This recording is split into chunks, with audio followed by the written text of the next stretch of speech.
Good evening, councillors.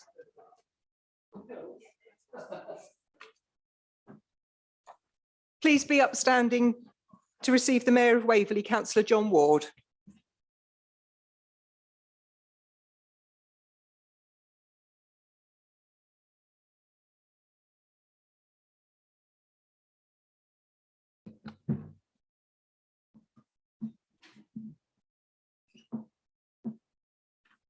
Good evening, councillors and members of the public, and welcome to this final meeting of our council year.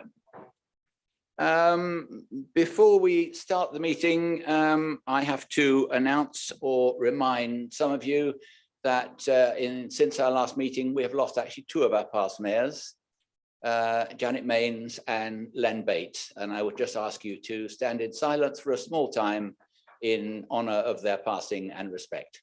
Thank you.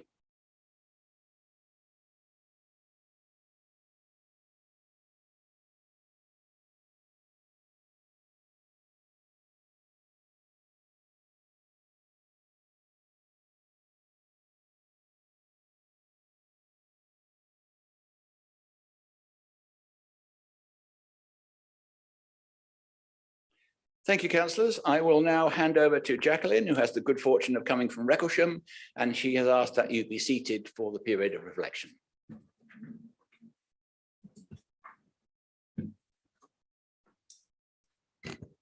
Good evening. We gather for the last full council meeting before local elections in May. I understand and approach the pre-election period, which will be for some councillors of you here at the last full council meeting. Some will be retiring, stepping down.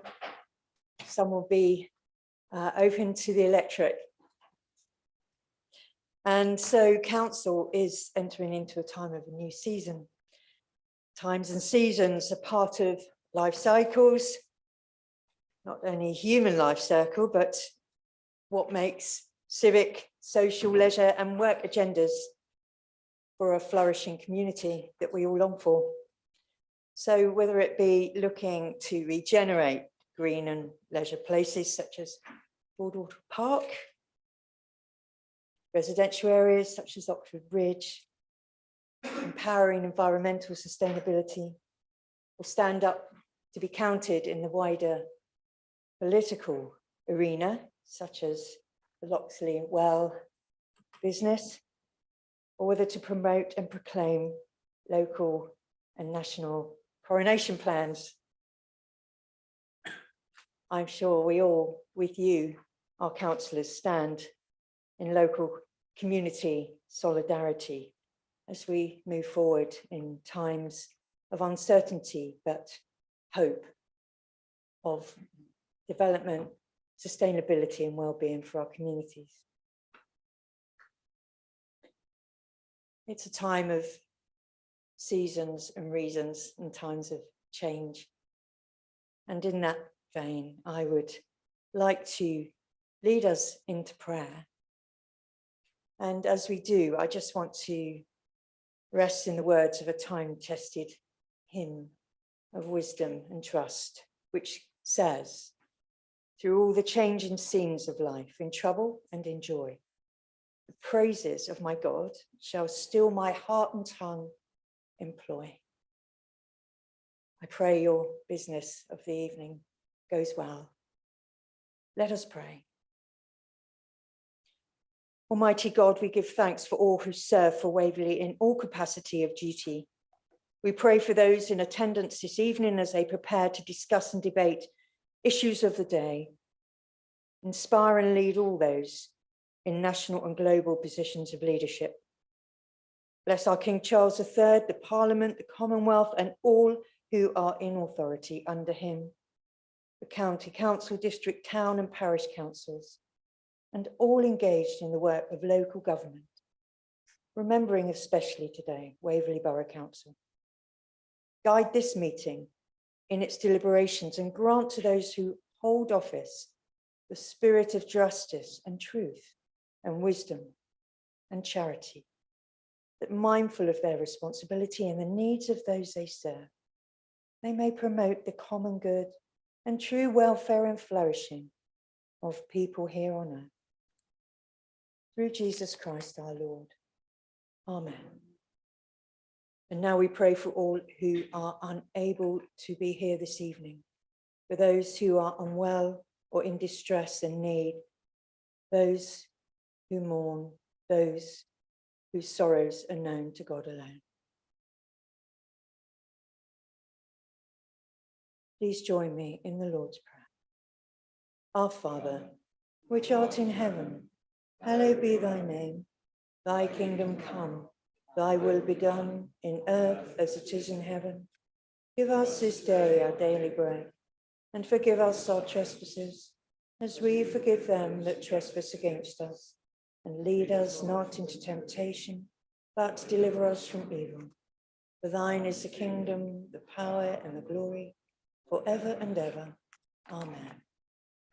And the grace of our Lord Jesus Christ, and the love of God, and the fellowship of the Holy Spirit be with you, with us all, and all our communities, now and forever.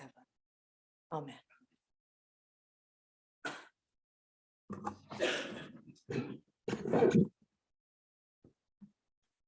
Thank you very much, Jacqueline. If you have true Christian patience, you could stay and listen to this lot, but I think it might be advisable for you to leave. Thank you very much.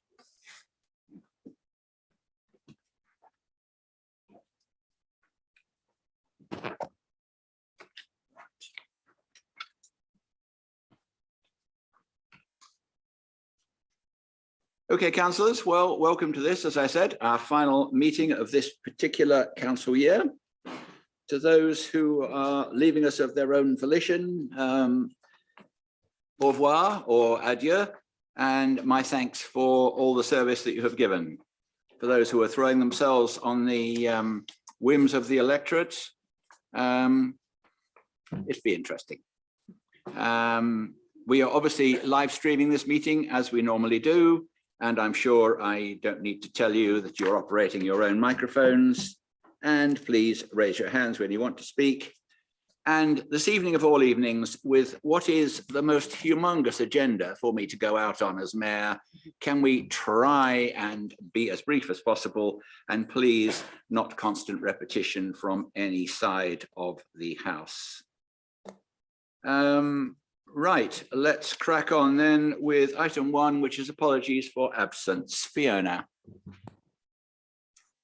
Thank you, Mr. Mayor. I've got apologies this evening from councillors David Beeman, Simon Deere, Sally Dixon, Brian Edmonds, David Else, Jenny Else, Jan Floyd Douglas, Dan Hunt, Jackie Keane, Michaela Martin, Nick Palmer, Julia Potts, John Rubini, Anne-Marie Rosamond, George Wilson and Michaela Wicks. That also appears to be a record number. Thank you, Fiona. Let's move on to item 2 then. Minutes of the council meetings held on 21st February. Does anyone have an issue with the accuracy of the minutes of the extraordinary meeting or the budget council? I believe the leader wishes to speak. Thank you very much, Mr. Mayor. I just wish to correct my own statement on the HRA budget, minute 86.7. I certainly misspoke when I said that the government target for EPCC was 2050. It is one of the very few parts of the government climate change agenda that is in fact different from 2050. It is 2035.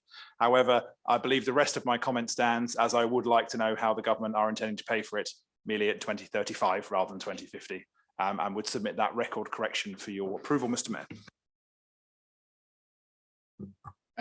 Thank you. I think we might leave out your little bit of ad lib at the end, but we will take it that that will be corrected. With that correction, members, are the minutes factually agreed for me to sign? Thank you very much, councillors. Let's move on to item 3, declarations of interest. None received, Mr. Mayor. Thank you very much. Any last minute declarations? I'm going to take this thing off because it's just about choking me. Right, let's crack on. Next item is Mayor's announcements. Since they're the last ones, there'll be a bit more fulsome than I normally try to be, just to catch you up with where I've been, what I've done, and also I will give you a quick look forward as to things that I'm going to that obviously I will be unable to report to you about because this will be our last meeting. Early in the month, I went to a thing called an Innovation Summit, which was put together by UCA and a number of basically IT focused companies. I think they had 30 different companies there, and generally they thought it was a great success. For some time, many of us have been advocating that academic institutions, particularly UCA, should move more into the community, and I think this was quite a good move into the community. There were also representatives there of Waverley Borough Council. There were also representatives of Guildford, and I think there were some from Moore Valley and other councils as well. So it was a true tripartite academic council and companies getting together. And I hope it will be the start of many businesses and more things to do. I went to Guildford Cathedral to see the Knife Angel. I think it is still there on exhibition, and if anybody is passing, it would be worth going to see it. It is an incredible thing. I think it's a very powerful tool to try and warn people of the dangers of carrying knives. I attended the opening night and a couple of nights of the Farnham Literary Festival. It's only the second literary festival Farnham has held. It was an outstanding success, and they're obviously trying to build on that and make it a magnet for the area for literary functions, and it will, I'm sure, continue next year. I, as you know, am not over fussed about the brick walls that appear to be built around counties, and I am much more content with talking to our neighbours, and I have been on occasions thinking we should get closer together, but that didn't meet with approval because apparently there is a brick wall around counties. However, Rushmore invited me to their annual banquet, and it's called a banquet rather than a ball because you actually get entertained rather than have to get up on the dance floor and entertain other people. And it was really interesting.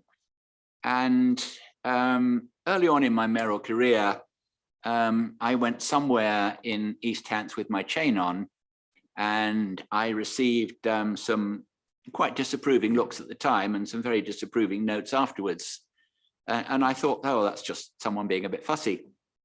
But at the banquet, there were a lot of people there. There were a lot of mayors from all over Hampshire. There was the Lord Mayor of Southampton, and every single one was wearing their badge on a ribbon. And I said, well, this is interesting, you know, because when I invite people into my borough, they wear chains. And in fact, the East Hants mayor, the Hampshire mayors that came to my civic service wore chains. And they said, no, it's a long-standing tradition. It's not a fussy thing. And we never, never, never wear our chain outside our own particular borough, which is something that I thought was one guy's whim, but it is very much in their psyche. And when I said to them, well, we all, you know, we wear chains, and I like to have people with chains, you know, I mean, in my civic service, I think I had 12 chains going down the aisle, and I was really quite sort of chuffed and pucker. And they didn't know that either. They said, no, no, no, you can't do that, can you? The Lord Lieutenant wouldn't allow that. And I said, well, our Lord Lieutenant's a nice guy, and he's never mentioned it. So what a huge difference between a borough just across that little brick wall, sorry, a county just across that little brick wall and us. But anyway, it was a very good evening and got on well. I went to the Repair Cafe in Farnham, and the Repair Cafe is doing really well in Farnham, and I gather it's now doing well in many of our towns. A wonderful institution which stops things being chucked in the rubbish, and generally they do pretty well in repairing them. I was carefully instructed that I should go to the annual concert of the Farnham and Bourne Choral Society because my wife sings with it, and there would have been big trouble if I hadn't. So that was an entertaining evening for me as well. King Edward's School has invited me to a number of functions, a function where they opened some new buildings and where the Duchess of Gloucester came to open them. And they are obviously well connected, as many people will know, with the City of London. And they had their annual service in St. Bride's Church, just off Fleet Street, followed by a buffet lunch at the Guildhall. And the Lord Mayor of London was there, I was there, and I think the Mayor of Godalming was also there. And that was a really interesting thing to go to have a look. I hadn't actually been in St. Bride's Church before, and I hadn't actually been in the particular part of the Guildhall at London that we went to. So that was really a very interesting thing to meet the Lord Mayor and to look around there. There are a number of civic events around. I've been to East Hants and one other that I forget about at the moment. And last Friday was my charity concert. And I thank earnestly all those that actually came to it.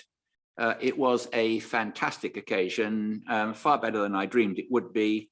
A brilliant program put together by Chloe, my PA, who did an absolutely outstanding job.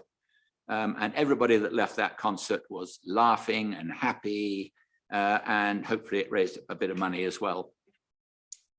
Yesterday, the Duke of Edinburgh visited Farnham, as probably most of you by now know, and he came on what he called a light-hearted sort of, not unofficial visit, but informal visit, where he spent a lot of his time, which I think is absolutely right in these visits, talking to local people, volunteers who are doing good things, rather than hobnogging with us lot with chains on. And it really was, he planted the 70th tree in the Jubilee Walk in Farnham, which was started for the Queen's Jubilee. And he really was very good with the kids, very good with the volunteers, and very approachable. So that's all I've done so far. Very quickly, what I intend to do before I actually hang up the mayoral chain.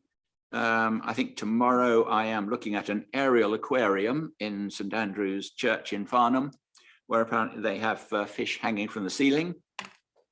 Thursday, I am going to the installation of the new High Sheriff. Next week, I will be at the Lord Lieutenant's King's Awards for Volunteers. And I have been asked by 2 deputy lieutenants now to see if there are people in this area who we think should have the King's Award for Volunteers.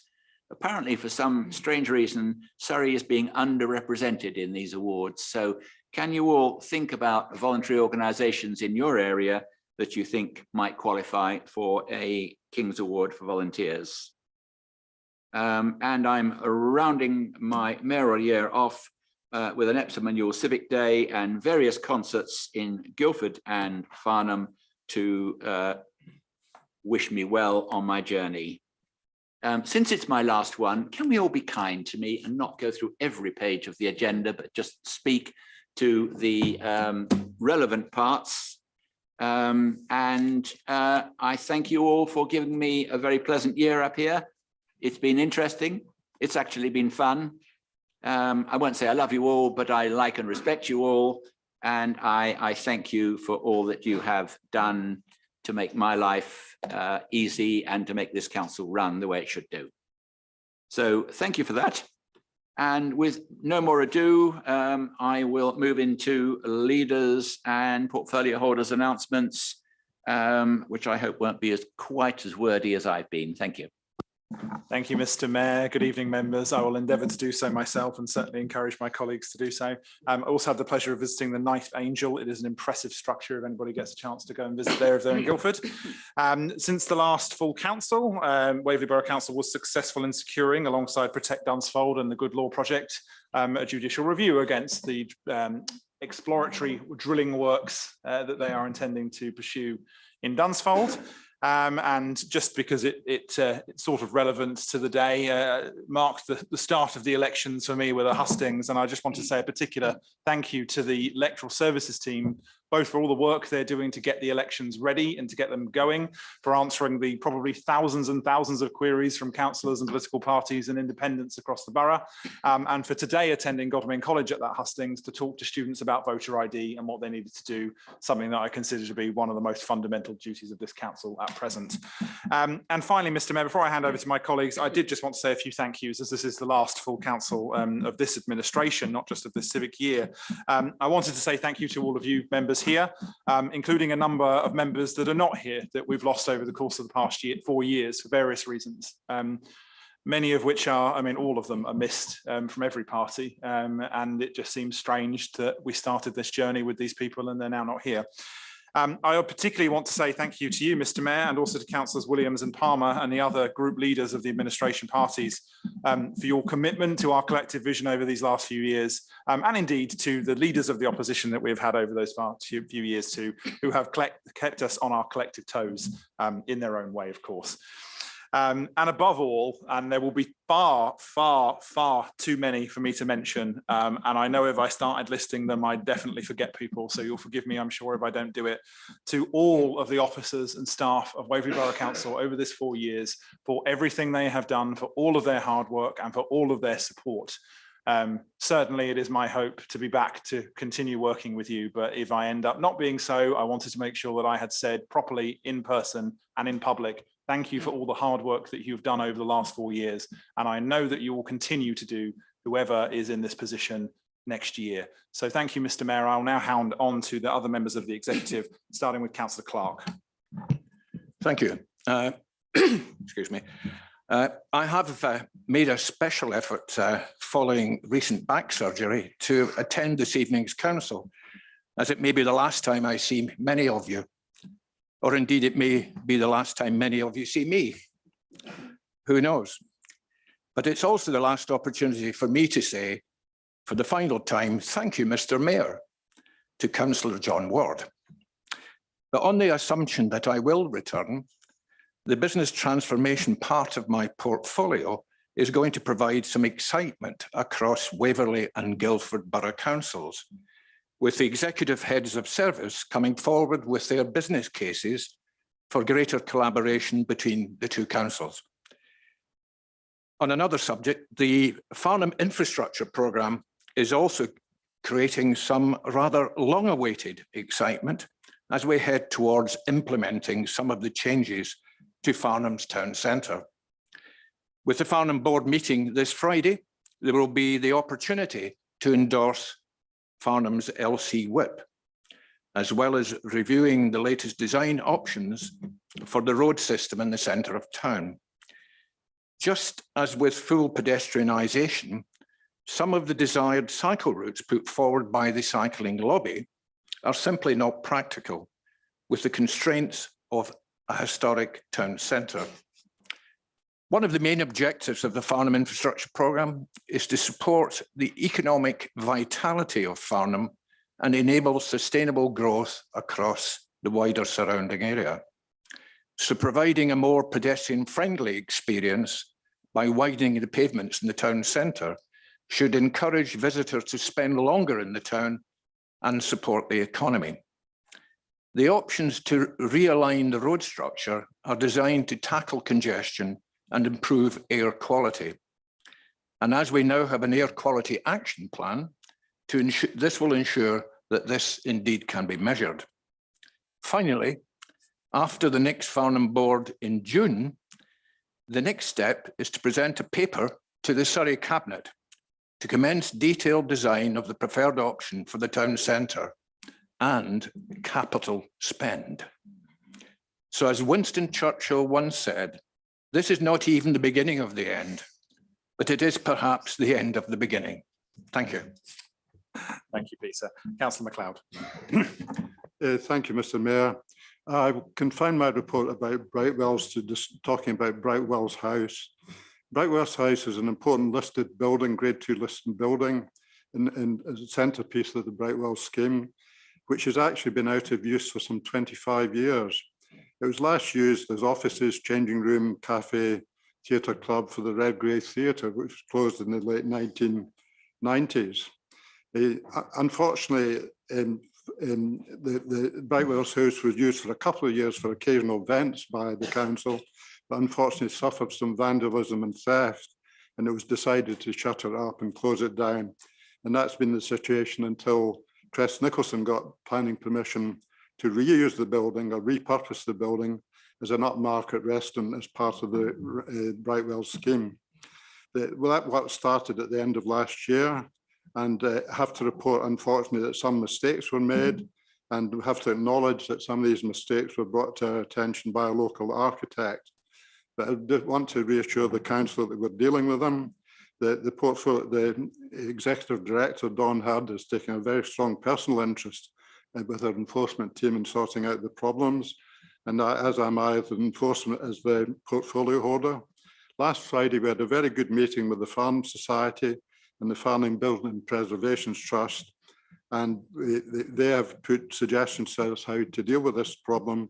And we're doing that, and we'll make sure these problems are all resolved and that the Brightwells House is restored properly and will have a proper future. The other thing to say is that prospective tenant for Brightwells House is a company that's got a very good reputation for restoring buildings themselves, and their fitting out of the building will be to the highest quality. So that's all I want to say about the Brightwell scheme on this occasion. I'll briefly mention, in the interest of time, in terms of the enforcement responsibilities I have, lots of things go on under the radar by the enforcement teams, particularly the Environment and Regulatory Services team. And they've been focused on a whole series of things to help our residents dealing with things like abandoned vehicles. They're particularly focused on collecting them and scrapping them and having them crushed, and dealing with dog noise, stray dogs and things like that. The whole series of other things, if I had time, I could report on. Finally, in terms of parking, which is my other responsibility, I'll just reiterate, as I said last time, that parking revenue continues to improve, and hopefully we'll soon be at the pre-pandemic levels. Thank you, Mr. Mayor. Thank you, Andy. Councillor Penny Marriott. Thank you, Leader. As we come to the end of this council, I would like to report briefly on both of the portfolios I hold. Those of equality, diversity and inclusion, and those of community safety. From a personal reflection, I have found there is more in common between these two areas than I originally expected it to be. But they are both extremely difficult areas for Waverley or any other council to do anything practical about, other than to look to their own policies and try and act on them. Today, there was a very damning report published by the Metropolitan about the Metropolitan Police, which talked about institutional racism, misogyny, and homophobia, the key word being institutional. I'm sure that the Metropolitan Police had policies in place, EDI and safer spaces policies, and this didn't prevent this going on and happening within the Metropolitan Police themselves. Waverley have been trying to put in place a framework which enables both councillors and staff to support these ideals as practically as possible and not just as policies on paper. When his term of office began, there were no equality policy objectives or work plan, and the Safer Waverley Partnership was only just beginning. Since then, work has continued to give both staff and members a method of reporting and monitoring progress in both of these areas. Waverley staff take an active part in both the Safer Waverley Partnership and subcommittee meetings, working alongside the police and others to improve the quality of life in Waverley constituencies. They are all practically involved in neighbour disputes, domestic abuse cases, and many other areas. And I would like to take this opportunity to record our thanks to the staff involved in such a difficult area, which is both emotionally and time consuming. The aim of this council has always been to produce a policy, then monitor and test it to see that it proceeds in the right direction, And since the EDI objectives and work programme were introduced some months ago, the Corporate Equality Group gives staff and members a chance to discuss, address issues which have EDI implications. I'm going to put my different teeth in. It is met regularly, and each meeting they review the work plan and comment on its progress against the timescale. In the background work has been progressing on the new EDI policy, which it's hoped will be ready for consideration by the executive and council members of the next regime. The policy which exists at present in Guildford Borough Council will of course inform our new policy since we are working together. And I would like to record my thanks to the staff there who have given so much of their time to monitor and report concerns on behalf of themselves and also help to improve our policies. This group has also discussed the need to ensure we have safety procedures for both staff and councillors when visiting members of the public, both now and during the run-up to election time. The LGA are at present running a campaign called Debate Not Hate. This campaign aims to tackle abuse and intimidation that councillors face from the public and each other when carrying out their role, so they can work without fear to serve the people they represent. I know Waverley will continue to strive to improve our methods of work and create an environment which is fair, tolerant, and inclusive to all. And since this is my last council, since I'm leaving at the end of this term, I would say that is something that I would hope to leave to Waverley, an area in which it's fair and it's tolerant and it includes everybody. Thank you. Thank you, Penny, and here. Next up, I've got Councillor Mirrlees. Thank you, Mr. Mayor.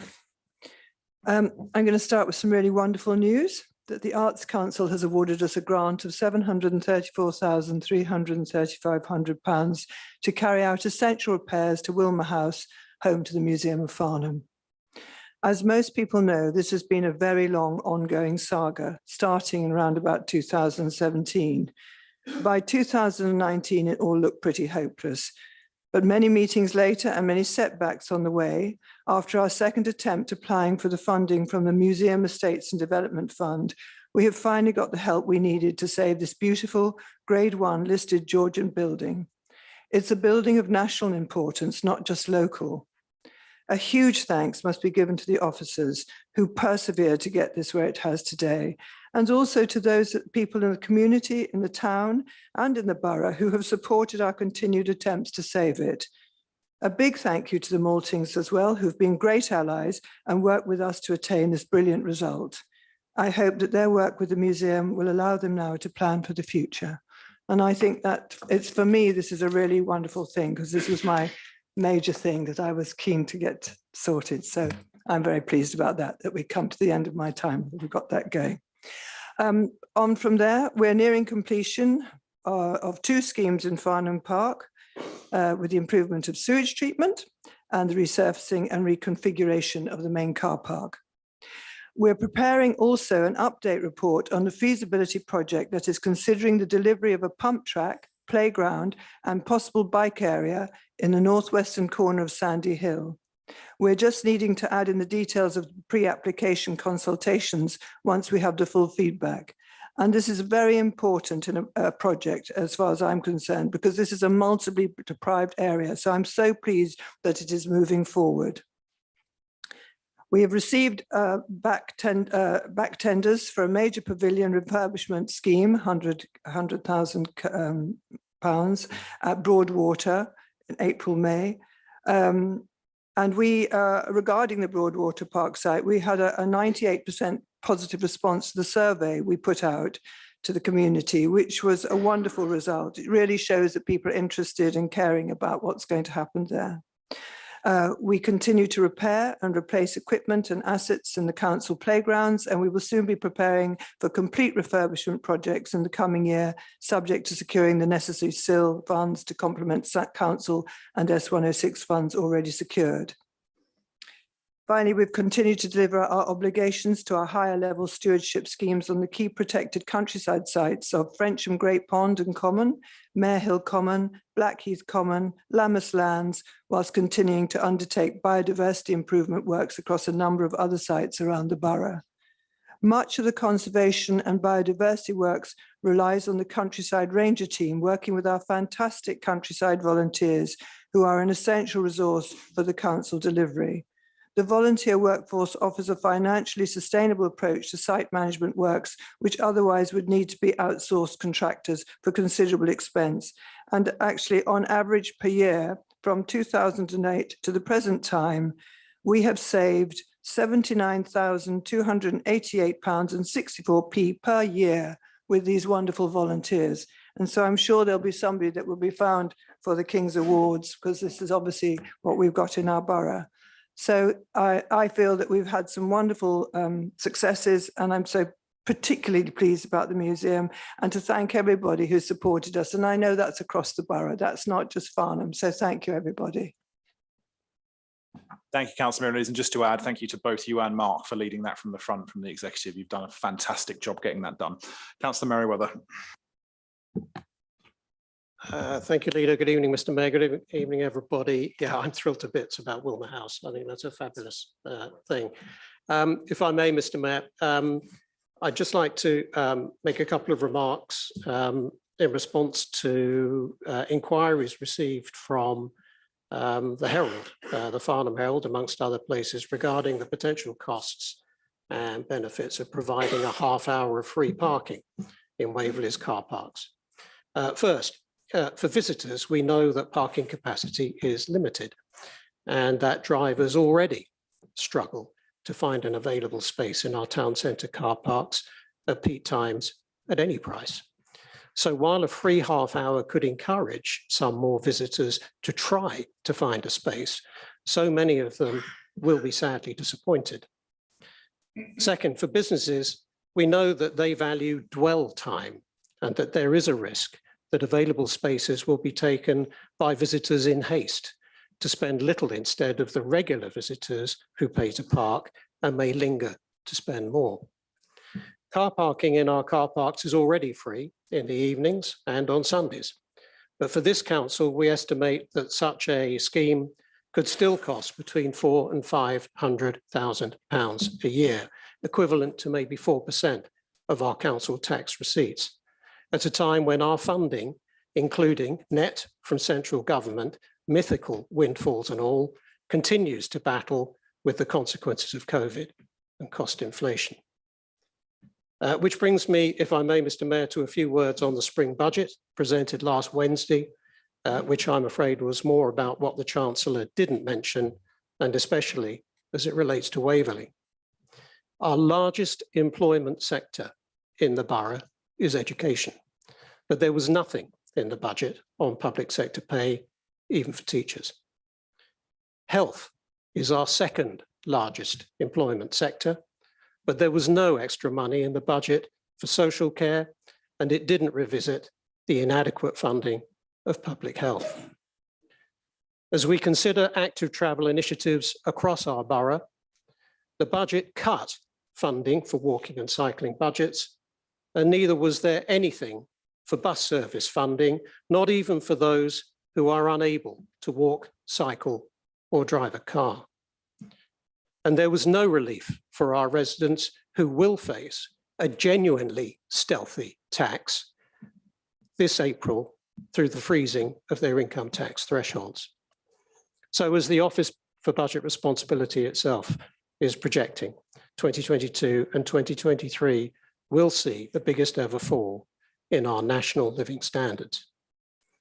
Can I finish, Mr. Mayor, on a personal note? It's been a privilege for me to serve with you, all the members, and all of the officers of the council, for Webben and Badshot, Lee, and all of our fellow residents over the last really quite extraordinary years. One way or another, I wish you all well. And I do look forward to seeing you again on the other side of the election. Thank you. Thank you, Councillor Merriweather. Councillor Paul Rivers. Thank you, Leader. And Mr. Mayor, with your indulgence, I will stick to the good news that I will reserve my words for item 7. Thank you. Thank you, Paul. Councillor Townsend. Thank you, Mr. Mayor. And thank you for your last year with us and for keeping us very much in order. I just have one thing to report on, and this is something that I'm very excited about, and the executive, I'd like to thank them for their continued support in progressing the project to build the new energy efficient leisure centre in Cranley. This will be such a valuable resource for Cranley and the surrounding area, and much needed replacement for the current very ageing building we have. We have been out to tender for the architect, project lead and design team, together with an energy specialist, and the councillor will be in a position to announce the team over the next few days.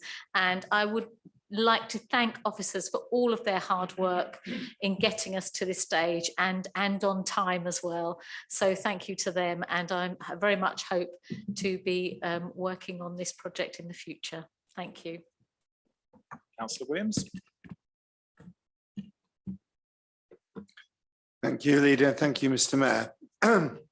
I'll be responding in detail to a member's question on climate change strategy in a few moments, so I will be fairly brief.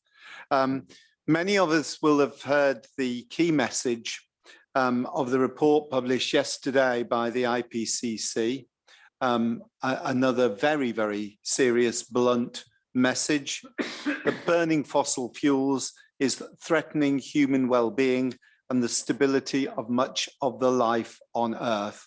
And our chance to avoid the most severe impacts is fast moving out of reach.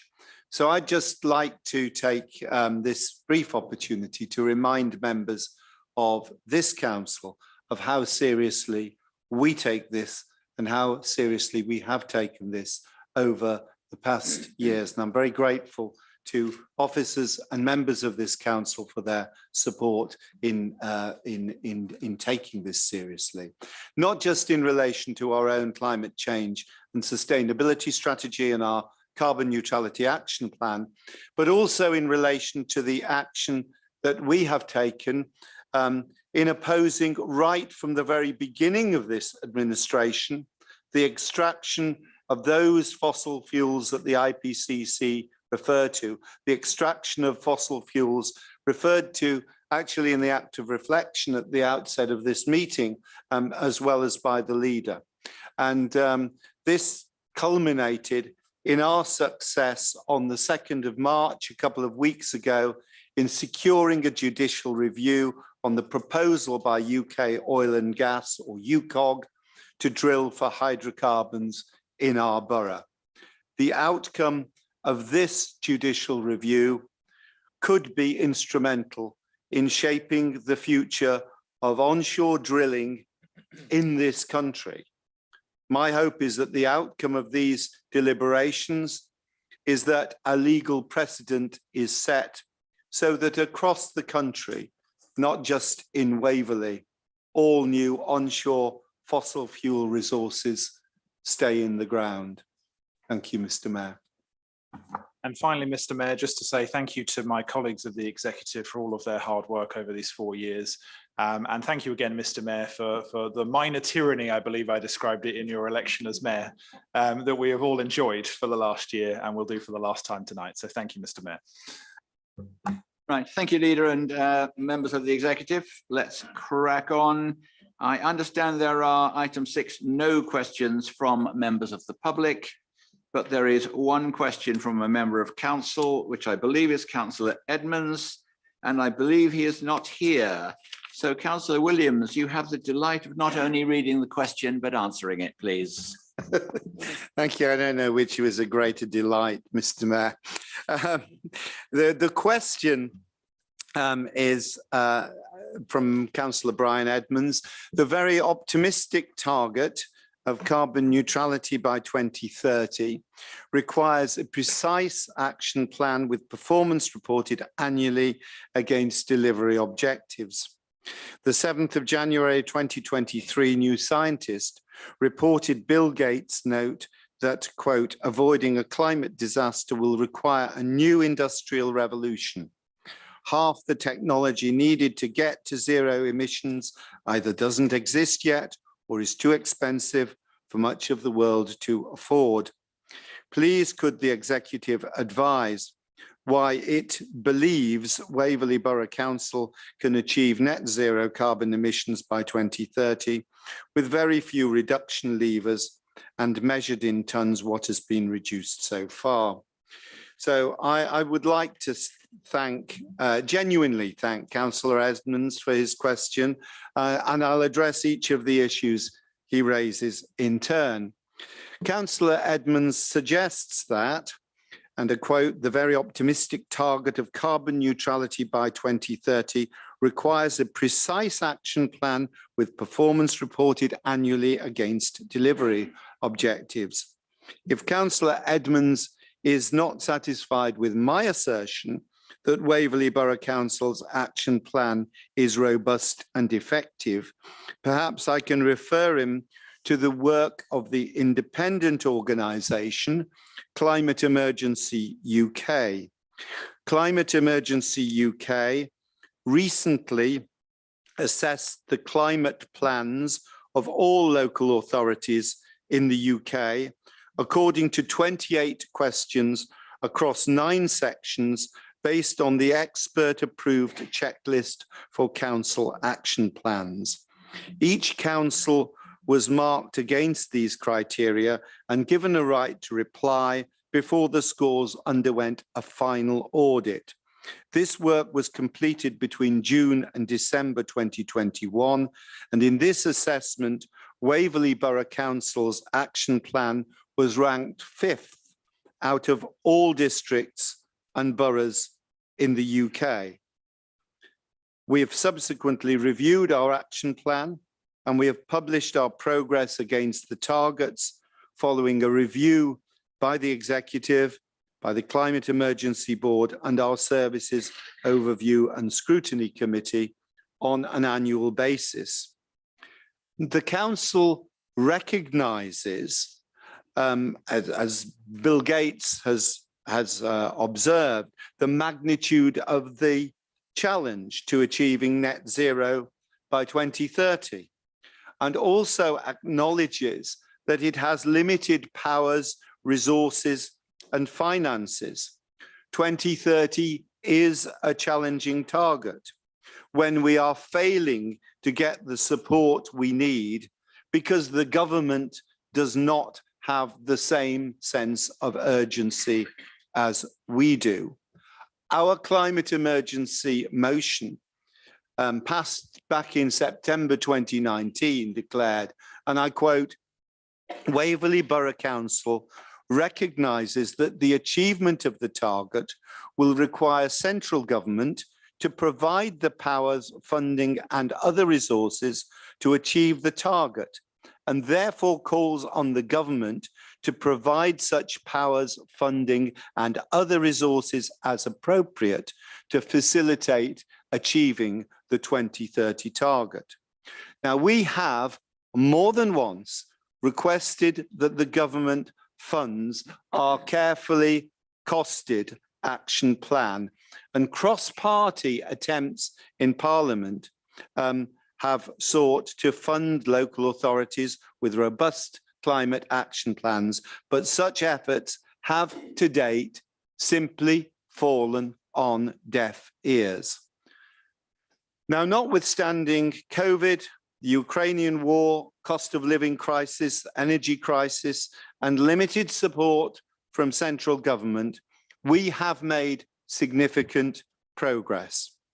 By 2021-22, Waverley had reduced its carbon emissions to 3,500 tonnes of CO2 from the 5,297 tonnes of CO2 in our base year 2015-2016.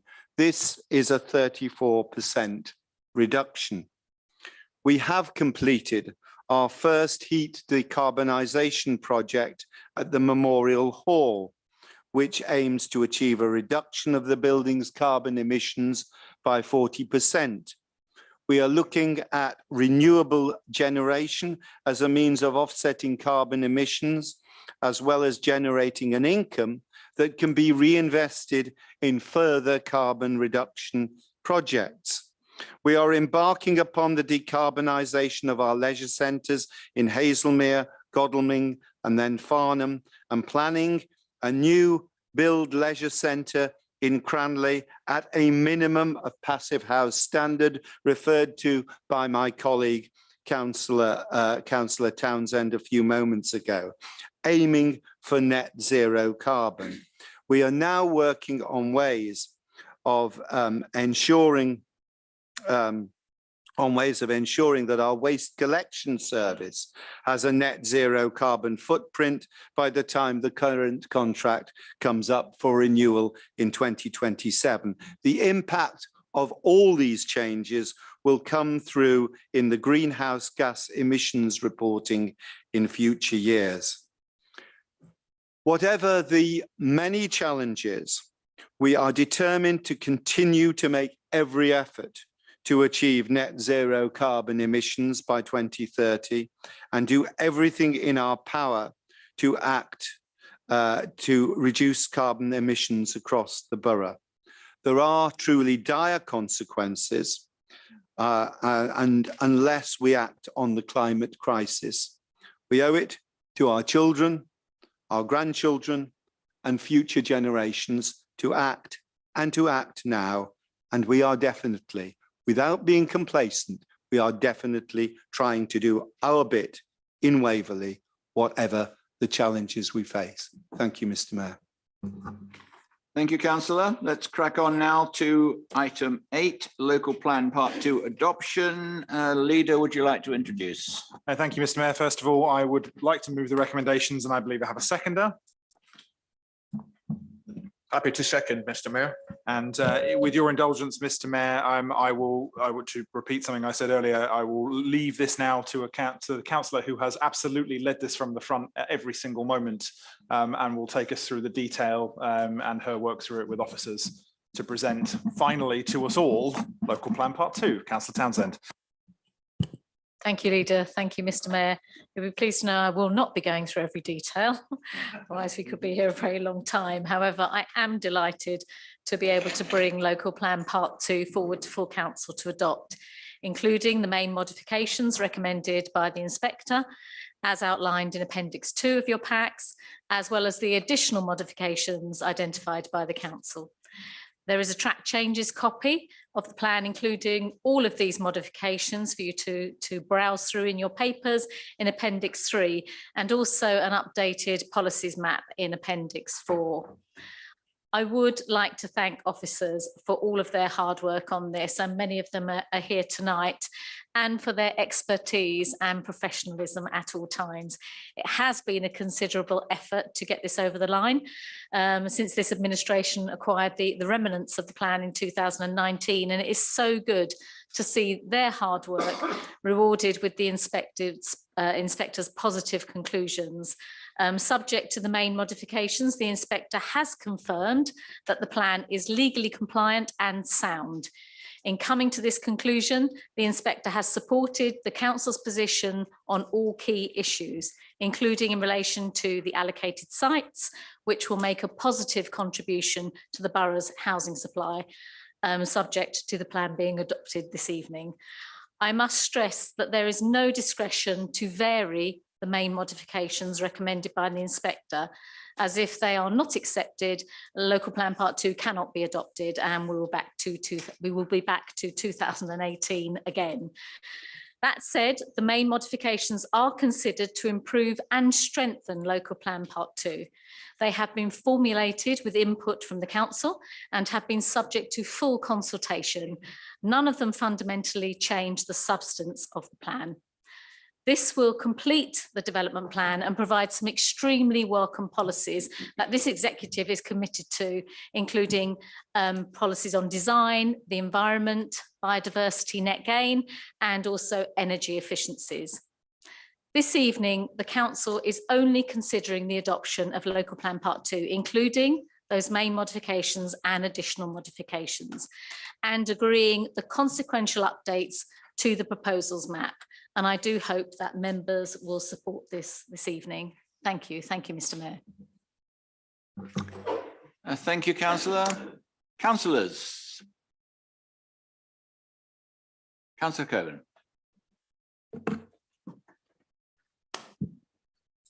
Sorry, I have to stand. It's just habit.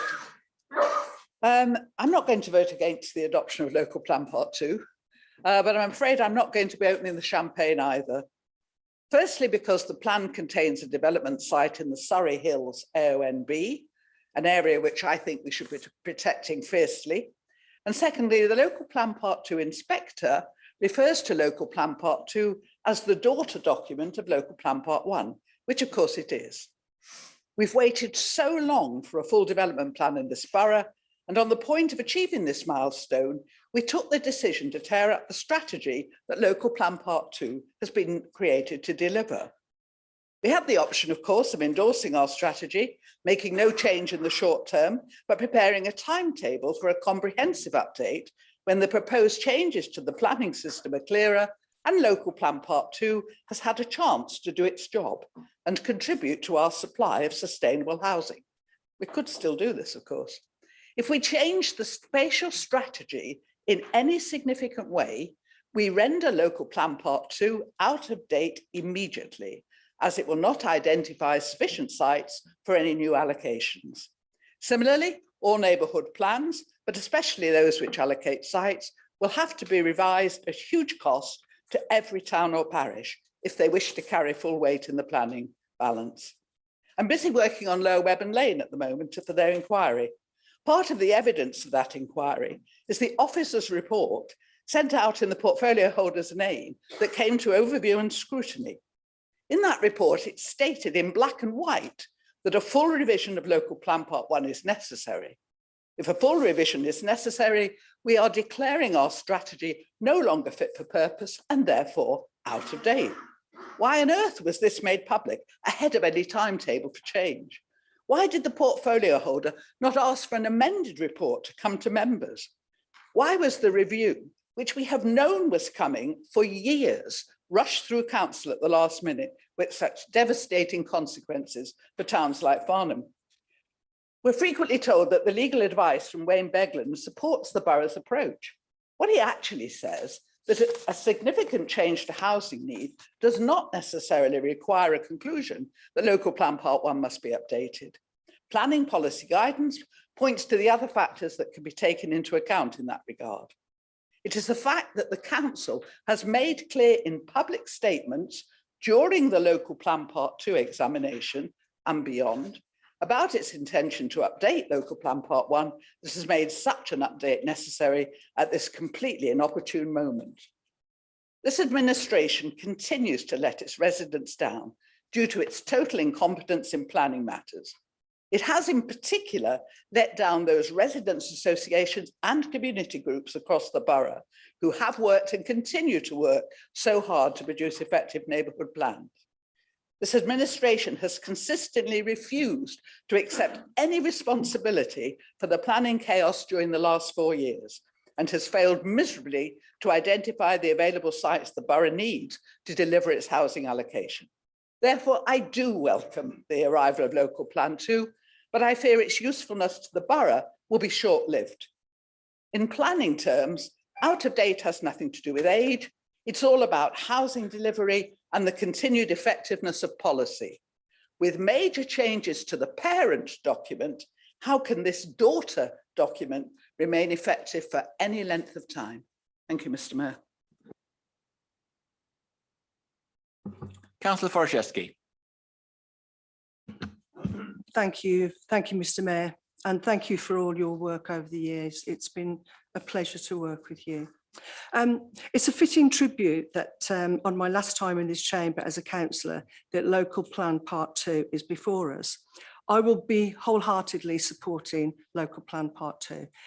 No one said it's perfect, but it is now where we are, and I'm delighted to be able to support it and give it my full recommendation. I've been in this chamber a long time. We've fought really, really hard to get a local plan, and we've seen some of the destruction caused to our local areas because we haven't had the protection. I'm absolutely delighted that I leave my role knowing that my ward of Cranley East and a borough-wide and the borough as a whole can finally get the protection of a local plan. So I am absolutely delighted, and it's a fitting tribute that I end my years as a councillor on. But Mr. Mayor, with your indulgence, if I may, I would like to thank the electorate for electing me over the last 24 years to this chamber. I'd like to thank my party for their support and their tolerance of me over the years. To the officers and staff who I've known and come to have great respect for all their hard work. I'm known for throwing my toys further than anyone else in this chamber, and I've had some real tantrums. I've had some real rants, but my saving grace is I've never been afraid to go and pick them up. So, Mr. Mayor, and to all of you in this chamber, it's been a privilege. It's been a pleasure, and I wish you all well, whatever the outcome, whatever party we're on. I just urge us all to remember that at the core of everything we do, it's our residents that matter most. So I wish you all the best, and I will enjoy looking from the other side at whatever happens on the 4th of May. So thank you for your indulgence, Mr. Mayor, and I wish you well. I see no more hands up, so yes, Councillor Mulliner. It's always a very dangerous thing to say, Mr. Mayor. But as you alluded to, you will not have many more opportunities to do that. But thank you for your contribution to this council over the last year. I hope you've enjoyed yourself. You certainly seem to have done. I too support the adoption of Local Plan Part 2. I wish it to come at least 9 or 12 months earlier, which it might well have done. Obviously, not every site fills every one of us here with pleasure. And as a Hazelmere member, I am sorry to see that DS06 involves building 90 houses on the junior school site at the Grove. But the inspector has put in clearly a huge amount of work. Our officers have put in a huge amount of work. We had a little joke among ourselves that anyone who had decided not to stand again only had to hold the book which they either received through the post or in their box to perhaps have an extra reason. I wonder if anyone here has read every single page. I certainly haven't, but it is probably the biggest block of paper that I've had, and I'm sure on county it's even bigger. Anyway, enough said. I shall be supporting Local Plan Part 2.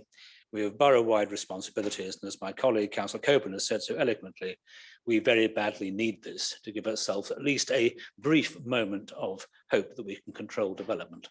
Thank you very much.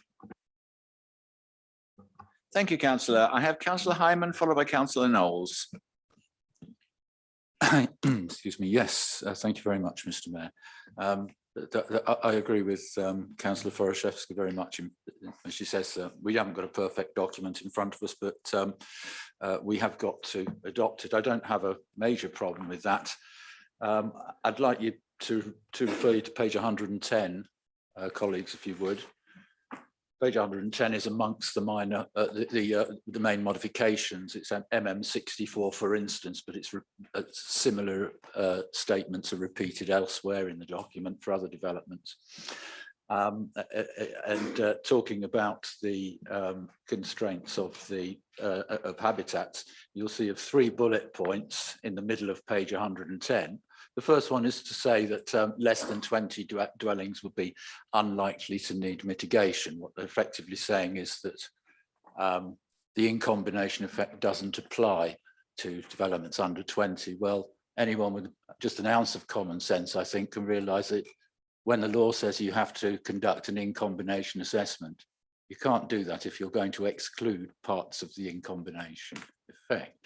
It's just madness to think that you can have, in principle, it is wrong to have that sort of thing within as a supposed solution where the requirement is in combination effect. So it isn't a perfect document.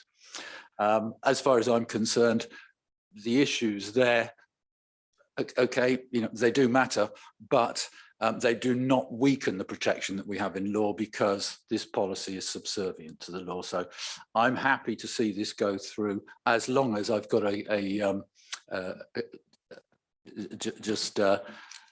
confirmation from one of our senior officers that this document is subservient to the law, it is not above the law, and any policies in here which are contrary to the way that we are told we must interpret the law, any policy that is contrary to the law should that has no effect. The law takes precedence over policy in that respect.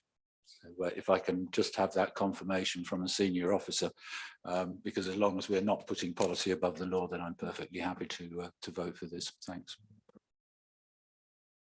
Thank you, Councillor Hyman. Councillor Knowles. Thank you very much, Mr. Mayor. Whilst I recognise this is a policy for the whole borough, I have remarks to make on places within my ward, mainly to put it on the record before I depart from the chamber for the last time. Hazelmere Quayside DSO1, which is map 555 on page 419, is a matter of great concern to me and has been for many years.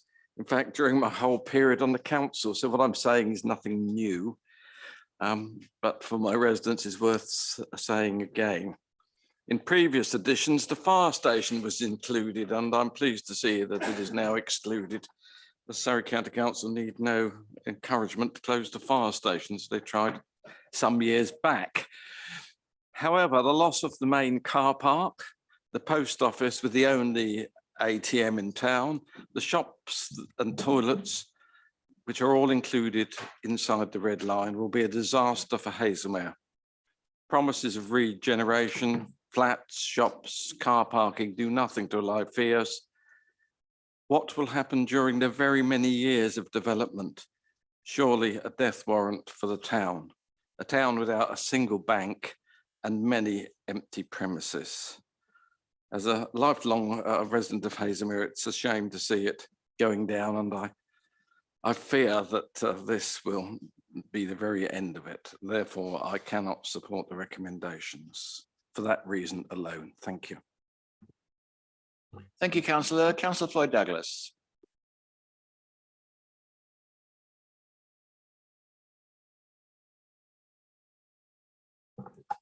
Sorry, my myopia is overtaking me and I have been misinformed. My secretary is not quite up to the job yet, but she will be after the election. Sorry. Yes, Councillor Henry. Thank you, Mayor. Just a few very brief words. Not only is the LLP2 very important to us, the Waverley Borough Councillors, but to the wider community across the borough. And over the years, many villages and towns have really worked hard. They've worked like stink on the neighbourhood plans. I know, of course, I've been involved at Ewhurst.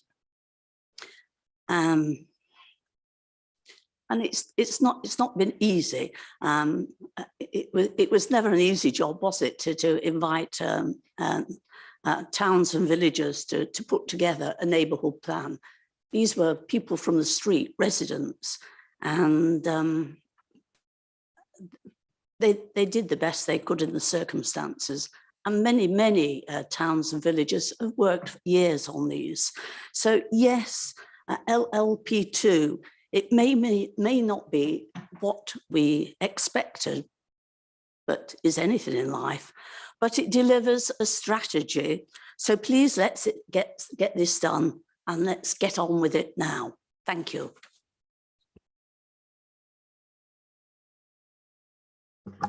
Any other councillors? Councillor Goodrich. Thank you, Mr. Mayor. I must say I'm not happy about some of the changes that have been made in Hazelmere. I'm not happy about DSO6. But having said that, I appreciate that for the borough as a whole, it's important that we have LPP2 in place, and I'll therefore be supporting it. But I am concerned about what's going to happen to LPP1 and the timetable for that, which if I'm back here again, you've described me in the past as the grandfather council. I don't know what it'll be if I ever get back again. That if LPP1 is affected soon after LPP2 has been put in place, I'm worried again about our planning security. But at least let's get LPP2 passed, so that at least we have a week or month or months of some protection. So I will be supporting this matter. Thank you. Thank you, councillors. Councillor Reid, and then I have Councillor Hess. Thank you, Mr. Mayor. Nothing is forever. I'll leave that thought with you.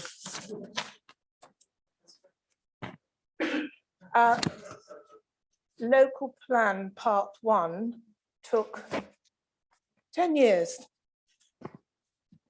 I understand the disappointment of those people who have worked so hard on neighbourhood plans, but I took time out of my very busy days to read what neighbourhood plans would mean to us all. Neighbourhood plans are subservient to local plans. And I'll leave that thought with you as well.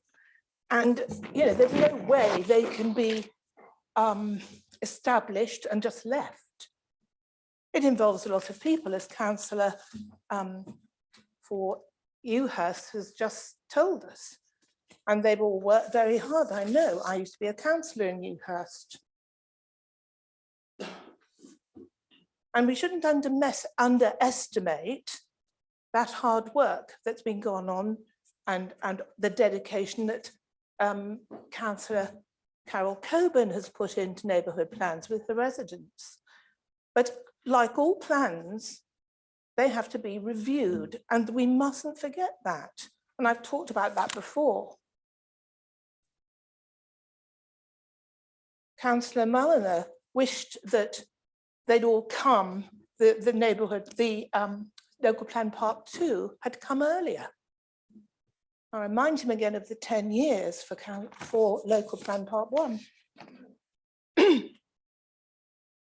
And it seems that everyone is frustrated, but I'm very, very happy to see that there is so much support behind local plan part 2. So I thank everyone.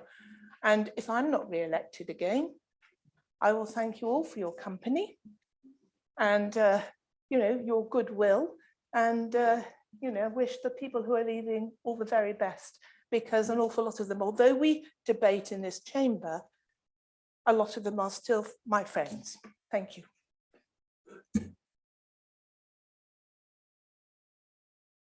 Councillor Hess.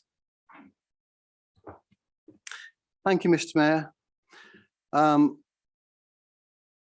I'd like to support what Councillor Harmer just said about the proposed Hazelmere Quayside. It's horrendous, to be honest with you. And I think it will have an effect on Hazelmere. So if that's set in stone in this plan, I'm going to have to abstain on this vote.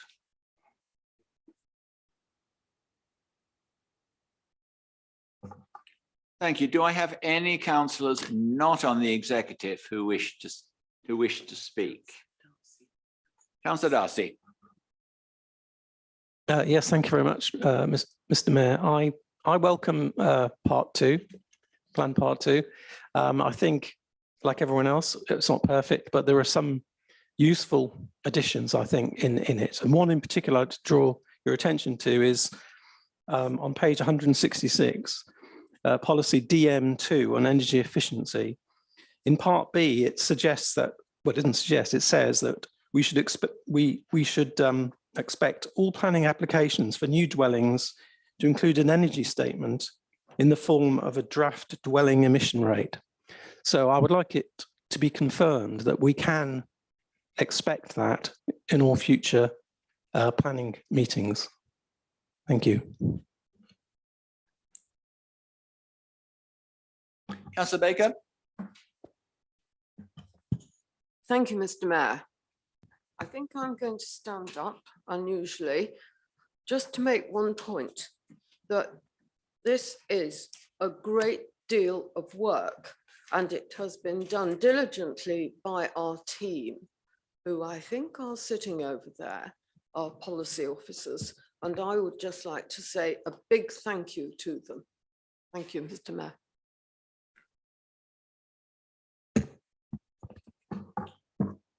Any other councillors not on the executive wish to speak? Right, I've had Councillor Williams indicate, Councillor, I would be delighted to let you go, but really I would like to wrap this up. I think the executive's had a pretty good run this evening. But if you really want to have a go, but I really, this is a binary vote. It's a yes or no. I am not going to involve officers in answering questions, and I can't give anybody any assurances that are not in this paper, because that is what the inspector has demanded. That is what the inspector wants. You have to choose on the basis of what is in here, yes or no. So, Councillor Williams, if you have something really gut-busting urgent to add, fine, but otherwise I would prefer it if the leader summed up and we got on with the evening. Thank you, Mr. Mayor. In the light of your hint, and in the light of the comments that were made by Councillor Darcy in relation to DM2, which is what I wanted specifically to speak of, I will forfeit my right to speak. Thank you, Councillor Williams. Kindness and cooperation itself, as always. Leader, would you like to briefly sum up and then we'll put it to the vote? Very briefly, just to respond to Councillor Hyman, if this chamber were capable of passing things that were above national legislation, I can assure you I'd have had a much more fun 4 years, and I would have suggested a damn sight more than some of the things we've been able to do in that 4 years too. So no, we cannot pass policy that is superior to national legislation. I think it's all been said to death on the local plan. I again want to commend the work of Councillor Townsend and all of the officers for getting this done. It is, as you say, a binary vote, Mr. Mayor, and I commend it to council. Thank you. Thank you, councillors. This is a binary vote. Could I have all those in favour, please? Please don't interrupt me.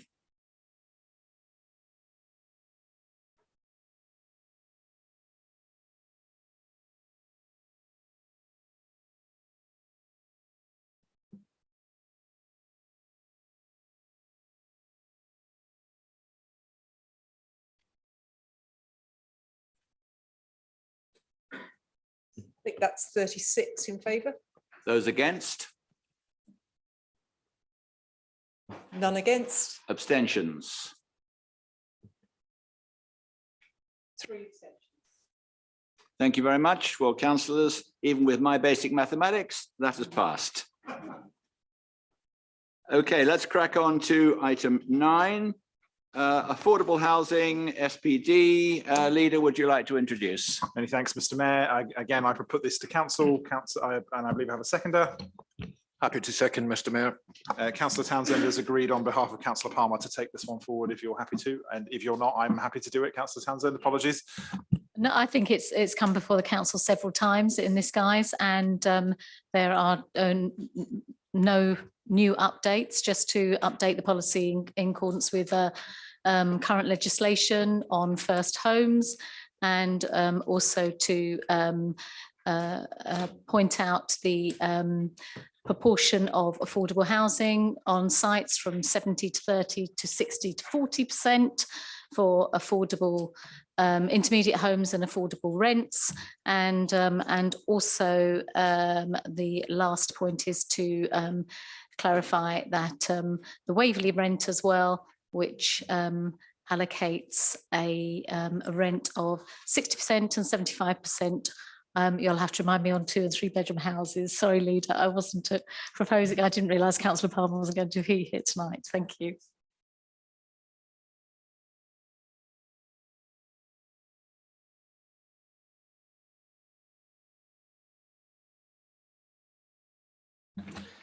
Thank you very much, Mr. Mayor. I'll be brief. Having made a bit of a fuss about it when we discussed this before, I noticed the weight of objections from various developers in their comments. And I hope that paragraph 98 and 99, which seems to me a little weaker than the ones that we drafted, will be taken seriously by officers, and that should a development where affordable housing was reduced on the grounds of lack of viability, but then future developments mean that it's built out far more financially successfully than was then expected. I hope that will be taken seriously, and clawback or top-ups will not be considered by the council, but will be pursued by them. Thank you. Councillor Seaborn. Thank you, Mr. Mayor. It's good to see that the April 2021 version of this very important SPD is the subject of active monitoring and update. I've got one slight concern with the document before us, which arises from the fact that there is a continuing tension between the need to ensure that Waverley has an adequate supply of affordable housing to enable key workers in lower paid professions to live and work in the borough for the benefit of Waverley's economy, and the fact that reducing rents to achieve this reduces the availability of funds for reinvestment in additional stock. My concern is that the review frequency for the document is set to be reactive to national or local policy changes without including the possibility of periodically testing market conditions. For instance, a severe recession could require affordable rents to drop. A sustained run of growth may generate higher wages and thus allow for increased rents as a percentage of market rents. In addition, the documents with no set review dates run the risk of disappearing from the view of councillors. The next time this council meets, there will be many new members in the chamber with no familiarity with this SPD. Periodic reviews ensure that members are called to review and understand the document, which, when all is said and done, will regularly underpin planning decisions.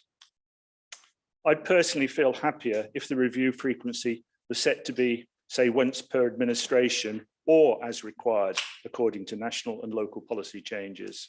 So perhaps officers might like to consider this before this version goes live. On a more trivial note, but I think I probably have cross-party support for this.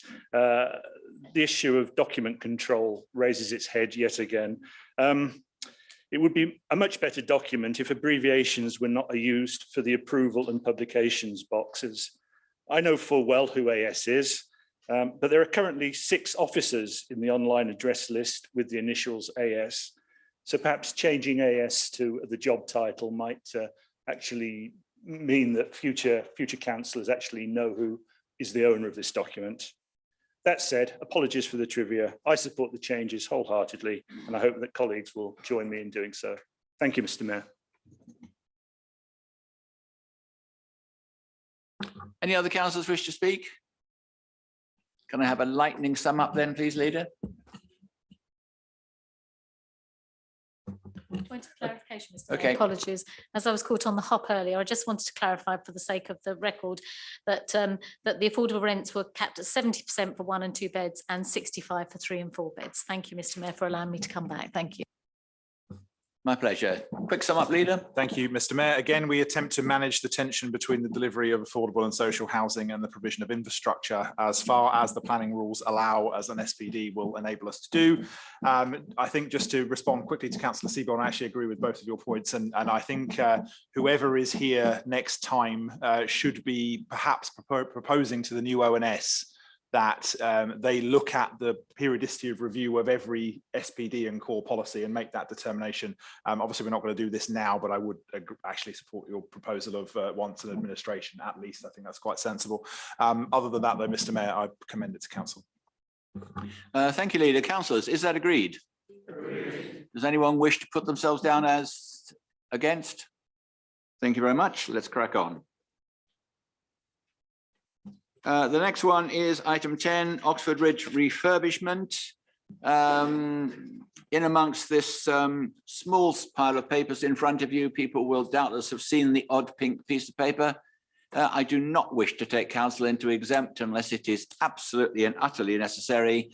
Please, will councillors be circumspect in what they say, avoid speaking about things directly that are in the pink papers. And that said, I would invite the leader to introduce this topic. Thank you very much, Mr. Mayor. Before I do so, I believe I have a seconder. Happy to second, Mr. Mayor. And I will just say, before your indulgence, to hand over to the portfolio holder, Councillor Rivers, that this is a fantastic project that sets us off on that course of providing truly not just affordable and social housing, but sustainable, truly sustainable, affordable and social housing that I think is going to hit in a positive way for residents. And this will provide us with a significant amount of learning experience on that journey. And at that point, I will hand over to Councillor Paul Rivers. Thank you, Leader. With your indulgence, Mr. Mayor, I'll take the opportunity to be as brief as I can about a somewhat complicated subject. To date, then, members, there are 3 phases of refurbishment in Oxford Ridge, which have been completed. The concept for phase 4, with its preliminary budget of £981,000, was approved at full council in February last year. The concept for phase 4 is to deliver the nearest equivalent to our new build standard on 7 void properties without their demolition. In fact, it is a project that will contribute in full to the council's environmental and sustainability objectives and its aim to become a net zero carbon council by 2030.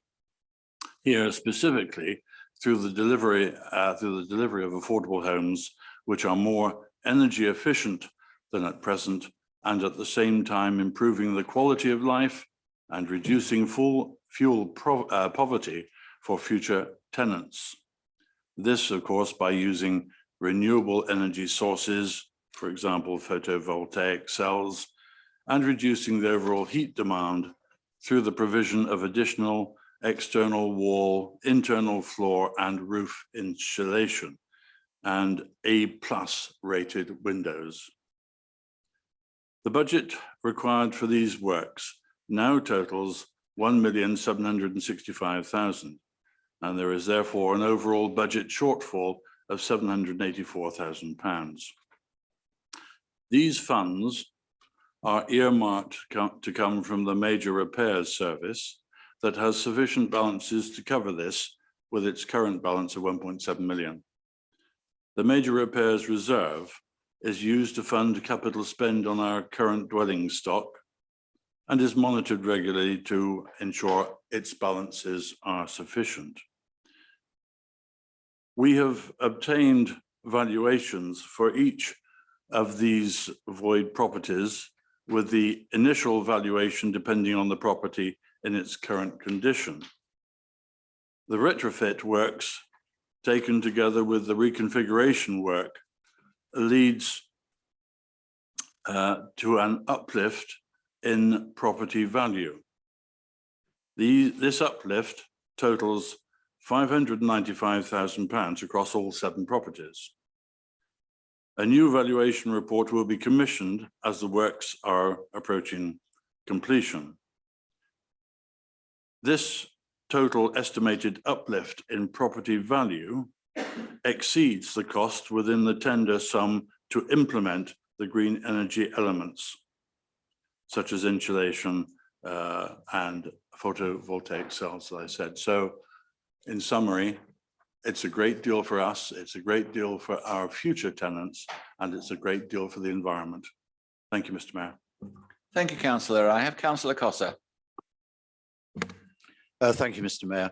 I hope we're not going to go into part two, but there are some issues that I do want some answers to, and somebody will have to make a judgment as to whether we need to go into part two for those to be provided. I have to say, when I first saw this report, it did seem to me that the figure of 1.7 million and 7 houses, meaning £250,000 per house, seemed a bit eye-watering. So, of course, I've read the report in some detail, but I do think, on behalf of the good people of Godalming, and probably more widely in Waverley, we need to have some better explanation as to how rigorous we have been in ensuring that we're getting good value on this project. Now, I'm not going to refer to the details that might be in part two, but I have to say I have concerns particularly about the number of tenders and the evaluation that has been done and how the balance has been struck between cost and quality. And I would like some explanation and more information on that so that I can be satisfied that we have been as rigorous as we can in spending these rather large sums of money. And of course, if you project those sums forward across the work we might want to do across all of our estate, it becomes frighteningly eye-watering. So I think it's very important at this early stage that we're looking very carefully about the process we've been into. Thank you, Mr. Mayor. Leader, did you want to pick that up now without venturing into pink? If I can just try a little bit. So the pink papers are quite clear about how we came through this evaluation process. And I do particularly want to thank the team in the procurement side of things that do a very thorough job, not just on this, but on lots of different things. And one of the things that always strikes me as a borough councillor is that often we have to step through more hoops to spend £100,000 than the government do to spend 5 billion. And actually, one of the things it forces us to do is to do a really rigorous procurement exercise every time.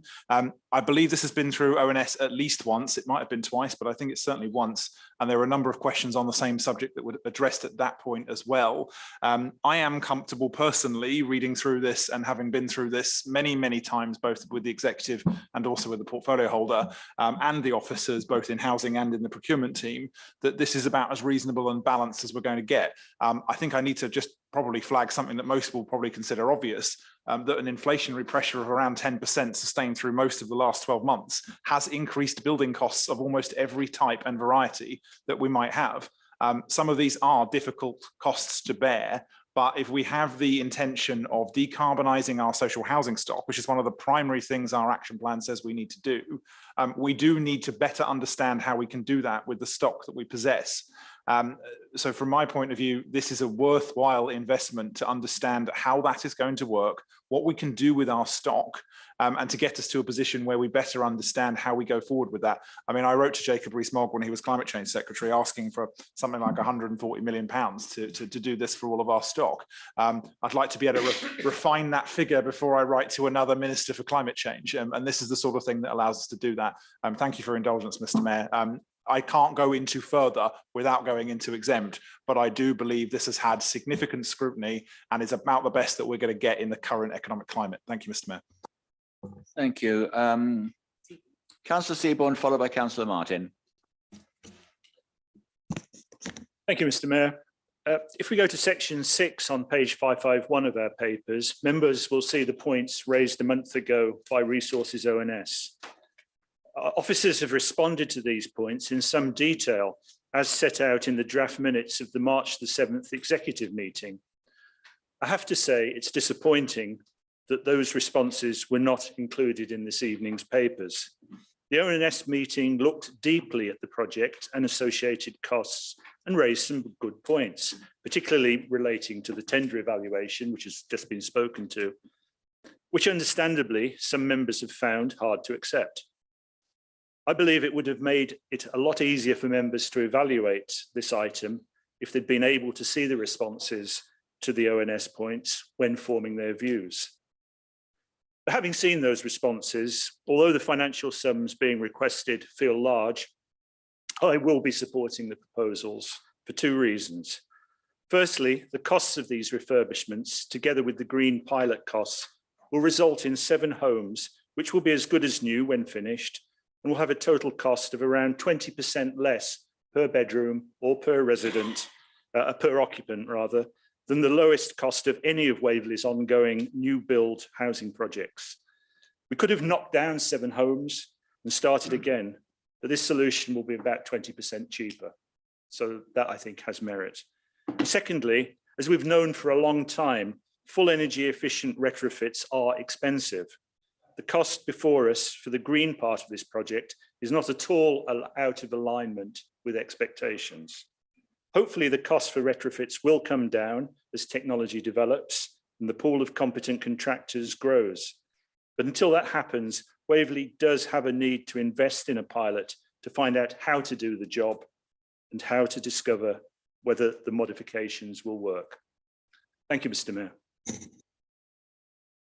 Councillor Martin, followed by Councillor Mulliner. Thank you, Mr. Mayor. I do agree that we should be investing in such a project. And I agree with most of my colleague, Councillor Seaborn, has just said. However, I will not be voting for this particular proposition. We did look at this in great detail in the Overview and Scrutiny Committee a few weeks ago. And we identified ways in which this could cost significantly less. What we're talking about here is 1.765 million for 7 houses, or £252,000 per house, which is an eye-watering sum of money, as others have suggested. And if we gross that up for the 4,800 homes that we have in Waverley under our care, that would be £1.2 billion. Now, I realise, of course, costs in the future are likely to come down, but this is still a significant sum of money. And if that were replicated across the country, my calculations, I would be talking about £1 billion, which is a pretty significant sum of money.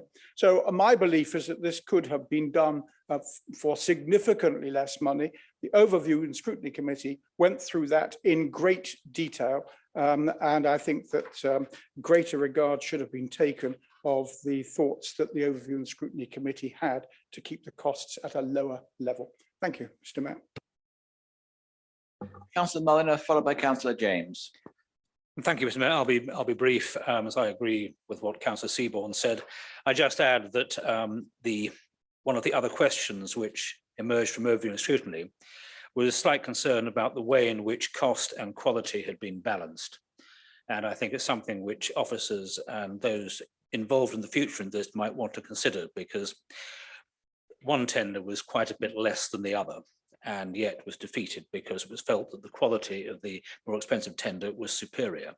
Now, I'm not saying that's a bad reason, but I was a little surprised by the relative weightings of the two.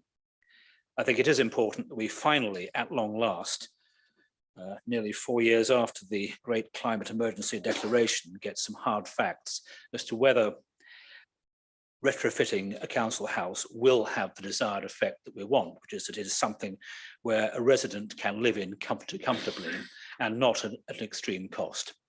I look forward very much, whether I'm involved or not, to finding out what actually happens, and whether, when we get the data, which I hope very much is a condition precedent of anyone taking occupation of one of these houses, that we have to see exactly how they are performing in practice, recognizing, of course, that how the tenant uses the property is something we can only control by a means of education. And one point I would make for the nerds among us, the great thing about a gas boiler is that the tenant never really touches it, but there is a gas boiler in once every year. If you have an air source heat pump, you are supposed to clean the filter 4 times a year. I leave it to you to speculate on how many of our tenants will do the little job of cleaning out their filters 4 times a year. And if they don't, their costs will go up. So on that happy note, I will say I will be supporting this. Thank you. I have Councillor James, followed by Councillor Hyman. Thank you, Mr. Mayor. I'm afraid I won't be supporting it because I'm going to think of all the thousands of people who actually aren't living in a Waverley council-owned property. My house, which is built in 1574, doesn't come up to any of the modern standards. It's listed and it can't be done. Therefore, there are thousands of people living in houses ordinary houses that they want to live in. And I have to say, I think they would be absolutely horrified if they realised that Waverley were spending this sort of money on 7 properties when people who want houses, affordable houses, council houses, actually want a roof over their head. And I don't believe that they'd be worried whether it had a gas heater or a coal fire, all the things that just people want. So I'm afraid on a principle, I would not be supporting it. Thank you, Mr. Mayor. Thank you, Councillor. Councillor Hyman. Thank you, Mr. Mayor. Yes, I agree with Councillor Peter Martin in respect of the issues that were raised at the European scrutiny when it's gone into some depth. I think a lot of the committee were as disappointed as I was that this seems to have veered off of being a highly pro-environmental direction that we're going in, because it's no longer got underfloor heating in there or air source heat pumps. It's going to be gas heating. The initial aim is not going to be achieved. On page 551, which has already been referred to by a previous speaker, page 551 under consultation and engagement, paragraph number 1 has been referred to by other people. But this is a major issue to me that I don't know whether it's been resolved. It was raised. This is that in respect of this being a pilot on 7 homes, the whole purpose is for us to gather information for the future so that we know whether it's something we want to extend. And it says the committee, the ONS committee, wish to ensure that the council's entitlement to the performance data may necessitate an agreement to be entered into.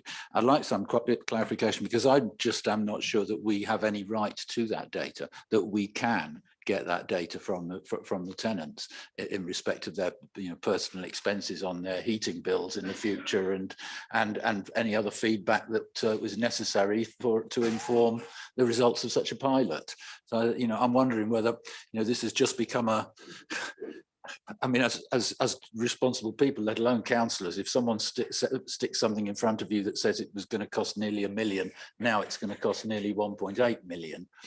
We are on a bound to look at this very, very carefully, and I am a little bit concerned that the decision-making process hasn't fully explored the issues that I would expect to be explored before we come to make a decision on, are we going to throw twice as much money at this and not achieve any of the aims that are there. I think it's good to be trying this sort of thing. I agree with other members that we have to, but I don't think we've got to a point yet with this where we know that we're going to get the information back and going to be entitled to that information in order to achieve the purpose of it. And it's a very expensive way of not achieving a purpose if we don't have that assurance. So before I vote on it, can I have please an assurance from someone that we are entitled to? We absolutely 100% will be able to gather the information on energy usage that we will need to be able to make this a successful project. Thanks.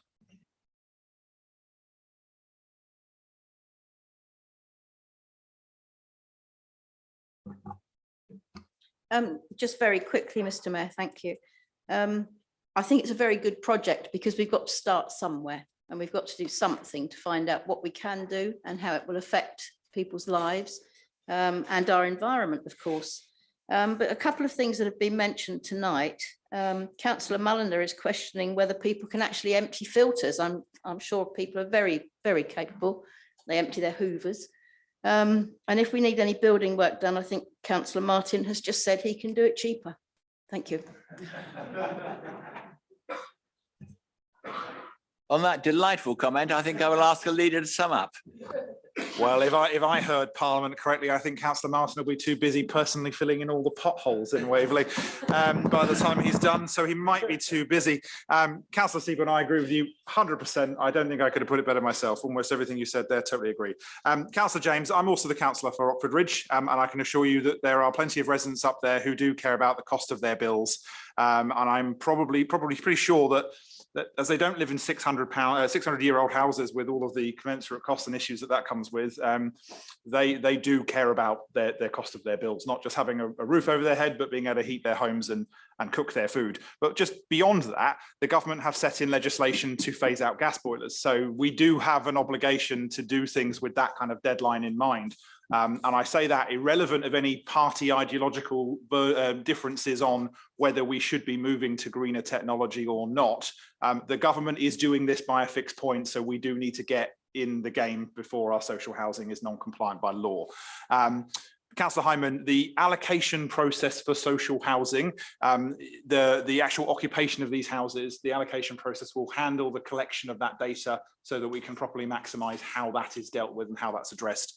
We actually have had not full pilots like this in the past, but we have implemented various different technologies in some other properties. So, for example, there are a couple with, I think, and Councillor Rivers will correct me if I'm wrong, I think there's a couple with air source heat pumps, yes.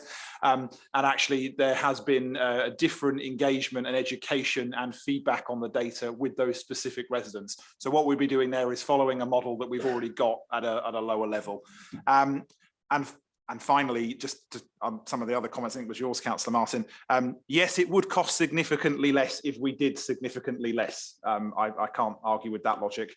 If we did 6, it would cost less than 7. If we didn't put the technology in, it would cost less than if we didn't. I can't change the economy. You might know somebody who can.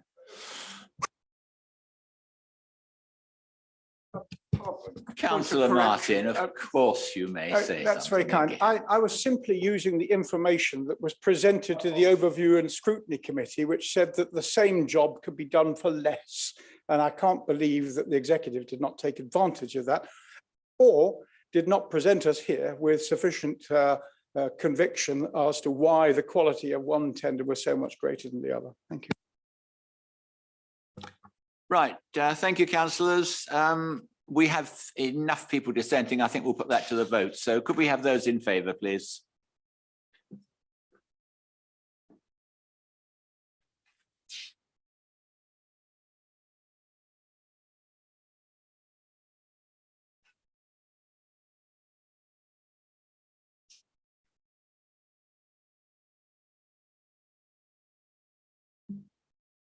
I think that's 36 for. Thank you. Those against?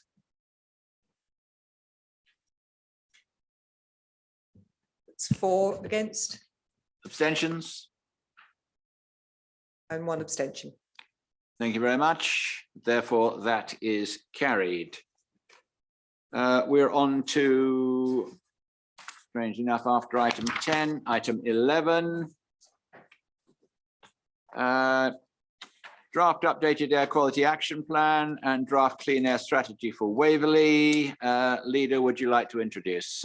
Thank you very much, Mr. Mayor. And before I do, I believe I have a seconder. Happy to second, Mr. Mayor. Thank you, Councillor Clark. I'm sure Councillor Williams will go through the detail of this, but before he does, I just wish to flag, just to remind everybody of the split between the statutory duties at county and borough level, and how this works, which I'm sure Councillor Williams will now go into as part of his speech. Thank you, Leader. Thank you, Mr. Mayor.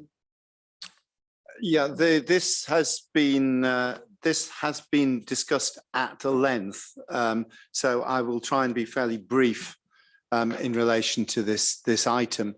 As councillors will be aware, the fact that there are 2 sites in Waverley where air quality exceeds national guidelines means that we are required to produce an air quality action plan. And the previous version, as many of us here know, was produced way back in 2008, and it was badly in need of updating.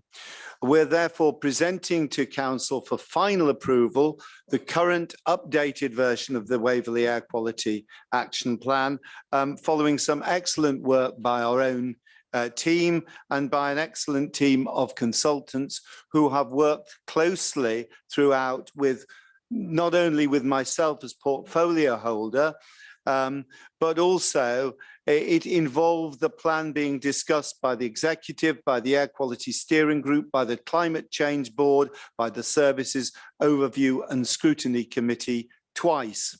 So the version presented today is being put to full council after after several iterations and improvements. And I'm happy that this document goes as far as it possibly can, given the constraint referred to by the leader, that highways comprise the main barrier to good air quality in our borough, and it is Surrey County Council and not Waverley Borough Council that is the public body that is responsible for highways.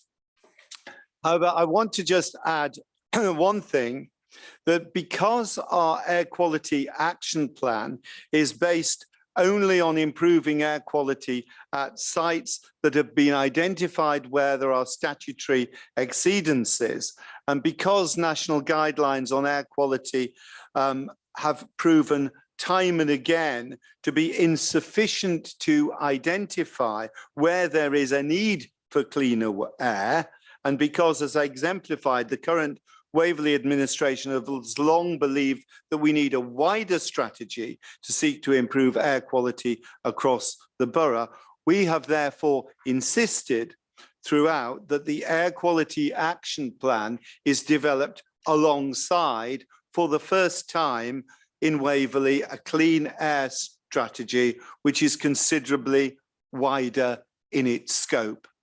Now, there has been much public concern about air quality in this country following the tragic death of Ella Adukisi's Deborah in Lewisham, attributed to poor air quality.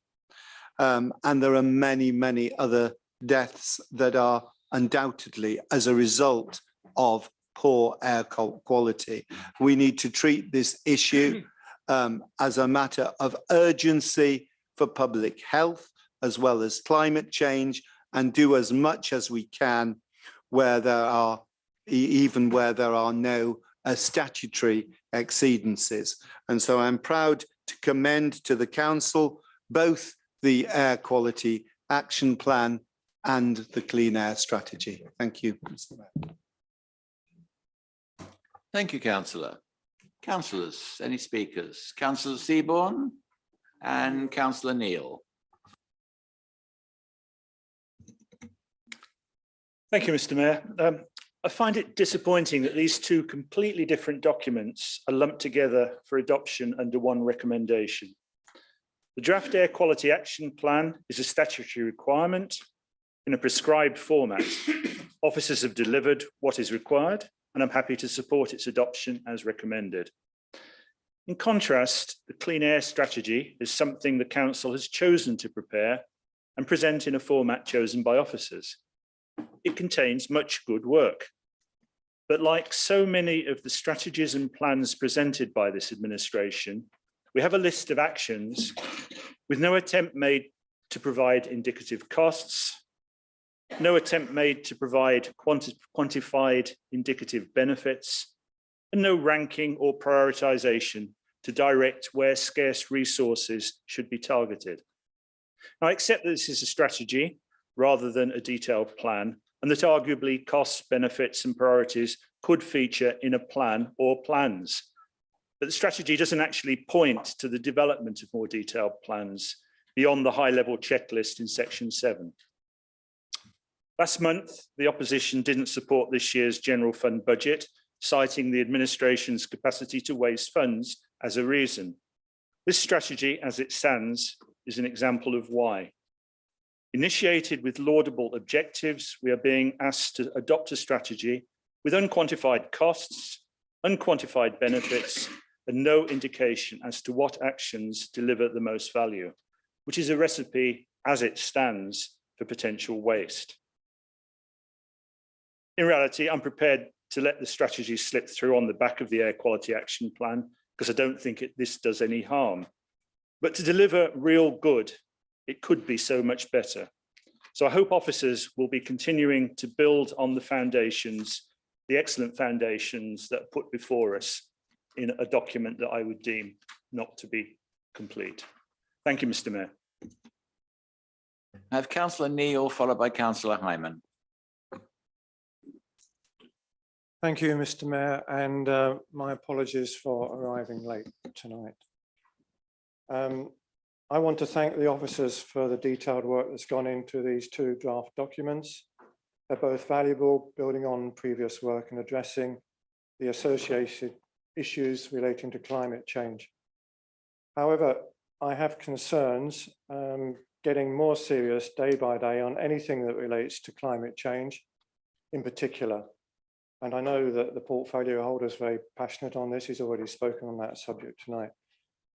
But I don't think I'm seeing enough urgency conveyed in these two documents. And since AQ solutions are very much the same as climate change solutions, then I believe these two documents need to define more urgent actions. The reality is that at the top of the tree, the UN and its IPCC have laid out the science and the necessary strategy that needs to be followed. And it's now up to us at the bottom of the tree to initiate a very progressive program with our local communities to make some necessary changes that show that we in Waverley are doing as much as we can to reverse carbon emissions and at the same time improve air quality. We all know as individuals that we are only going to make changes if we know others are going to do them with us. We also know that change doesn't come easy because it affects our daily habits and lifestyles. But as politicians, we often have a reluctance to drive change because it can seem unpopular. However, I believe that the communities that we serve would thank us for taking a lead, and I believe that they would respond positively if we accelerated the plans a little bit. When I read that we have engaged with the schools about active travel, I think that's fine. But I haven't seen any change on the ground resulting from that. So we've ticked the box on our action plan so far, but what's been achieved? And that's just one example. When I read that the highest recorded air pollution in Farnham is at a location in Upper Hale Road, I ask, why should that be the case?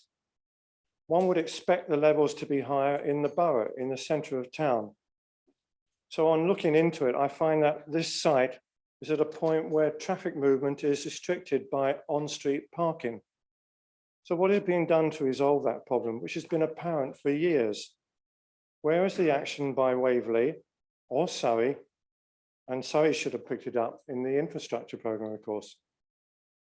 The AQAP report seems to pass most of the Farnham responsibility to Surrey's FIP, saying it is all in hand. Yet, as far as I can see, what is being proposed for Farnham Town Centre is unlikely to make much improvement, if any, to air pollution, because FIP is focused on helping motorists get through the town centre. What we need in Farnham now is a very concerted action plan in cooperation with the local community to encourage car reduction usage. This needs to be a joint initiative between Waverley and Surrey to make urgent changes on public transport and active travel. And doing so would show to Farnham people that we here mean business and that we must all work together urgently to make some real changes. Waverley's AQAP has been in operation since 1995. 28 years. Is it time for us to deliver real change before we all get fried or drowned or we see further damage to people's health? I would like the report to be revised and include an emergency plan of some sort that will make us all sit up and take notice. Thank you. Councillor Hyman. Thank you, Mr. Mayor. I think people are missing the point here. This is as Councillor Seaborn said, this is our statutory duty, legal responsibility to have an action plan. Because we've got 2 AQMAs declared, we have to have an action plan, and an action plan has to have the specific measures in there which will achieve and maintain the objectives, the annual mean objectives below the legal limits. which the World Health Organization wants us to reduce considerably. And Farnham's been had some extreme exceedances over the years. Past 2 years, it's been all right because of COVID, but with all the developments around, we can't assume that it won't go back up again if we get back to 2019 traffic levels in Farnham. Then I'm quite sure exceedances will be back through the roof again. The issue here is that what it's doing, what this proposes to do, because it doesn't give us the details of what Surrey are doing, so it's not an action plan, it's a plan to have a plan in 6 months' time. I'll refer you to page 617, ladies and gentlemen.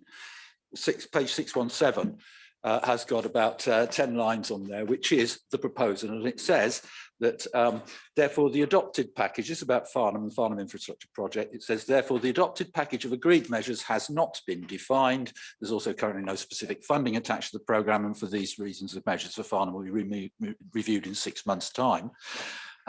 This is it's not an action plan, it's a plan to have a plan in the future. What it does is it takes away our right to look at those and say okay to what the proposals are. If we agree this now, we are giving Surrey the power to do whatever they want. So to get around that problem, to make sure that we do have, we as councillors do not give away our rights to have these measures put in front of us, for us to approve them, because that is our legal responsibility. That's what the law wants us to do. It says we've got to do. We've got to have an air quality action plan. We've got to approve the measures that will bring us down within the exceedances and keep us there with foreseeable events and whatever.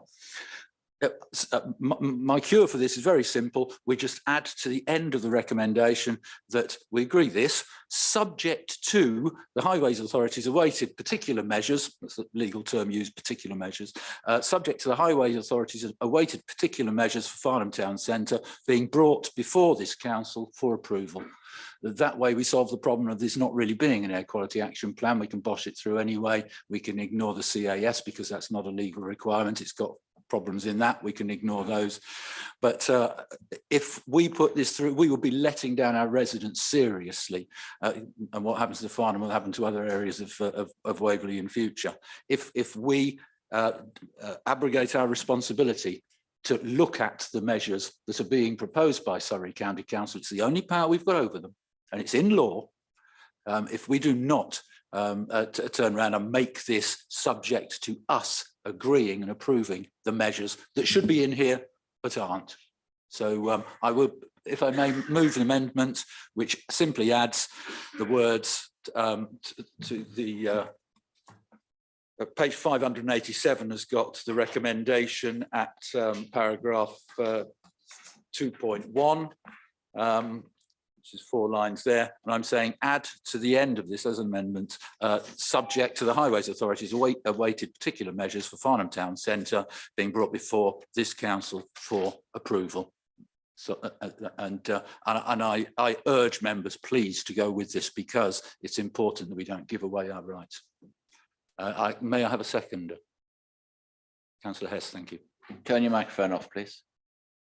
Do you have a seconder? Councillor Hess. Very well. Does anyone wish to speak to the amendment? Leader. Thank you, Mr. Mayor. I won't take long doing this. Surrey holds the statutory duty. We don't give them any more power here because they have it. They have it all. We can't grant them something extra here. We commissioned an external air quality consultant as part of this process to make this a validly lawful document. And to be quite honest, adding an additional thing which talks about us giving consent for something, A, which we don't have the power to give consent to because it's not our duty, but equally, B, we don't need to give them to it because they already have it, I think would make this amendment not, I think it actually makes it ultra vires, I think, to be quite honest. I don't think we have the power to do what your amendment is actually saying we're trying to do. So on those grounds, and to be quite honest, highlighting one specific element in one specific part of the borough as opposed to any of the other numbers that could be in here is also slightly problematic. Most of these issues have been delegated by this council and others to the Farnham Infrastructure Programme. I imagine many members in this committee, in this council, have concerns about the Farnham Infrastructure Plan. I know I have. But then again, I have concerns about many things that Surrey Highways do, as I know many of you all do as well. On that note, I'm sure there'll be others, but I would urge this to council to note this amendment as being unnecessary. Thank you, Mr. Mayor. Councillor Hyman, I rather took your speech as your formal proposal, but perhaps it wasn't. And as a proposer of an amendment, I should actually give you the right to speak to the proposal first, should you so wish to say anything more. Thank you. I think I have a right to wrap up as well, don't I? I was going to ask, but Councillor Hyman, I have just asked you, please don't tell me how to run my council. Just on my last day here, I would get very hurt. Thank you, Mr. Mayor. Yes, let me first of all, I have the advantage, obviously, of hearing what the leader wanted to say about this. Unfortunately, it's completely wrong. We are required to have the plan in front of us today in the Air Quality Action Plan. We are entitled to know what the plan is so that we can decide whether to approve it or not. The fact that it isn't there, as we know, it's not going to be available for 6 months or whatever, and it may never turn up.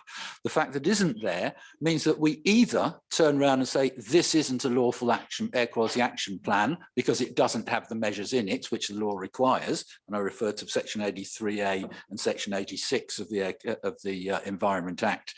Subsections 5 in each of those. It says an action plan must set out particular measures the local authority will take to secure the achievement and maintenance of air quality standards and objectives in the area to which the plan relates, and must in relation to each measure specify a date by which it's carried out. The one measure that's in front of us is the FIP measures. The rest are not measurable issues. It explains that in the in page 625 of your documents.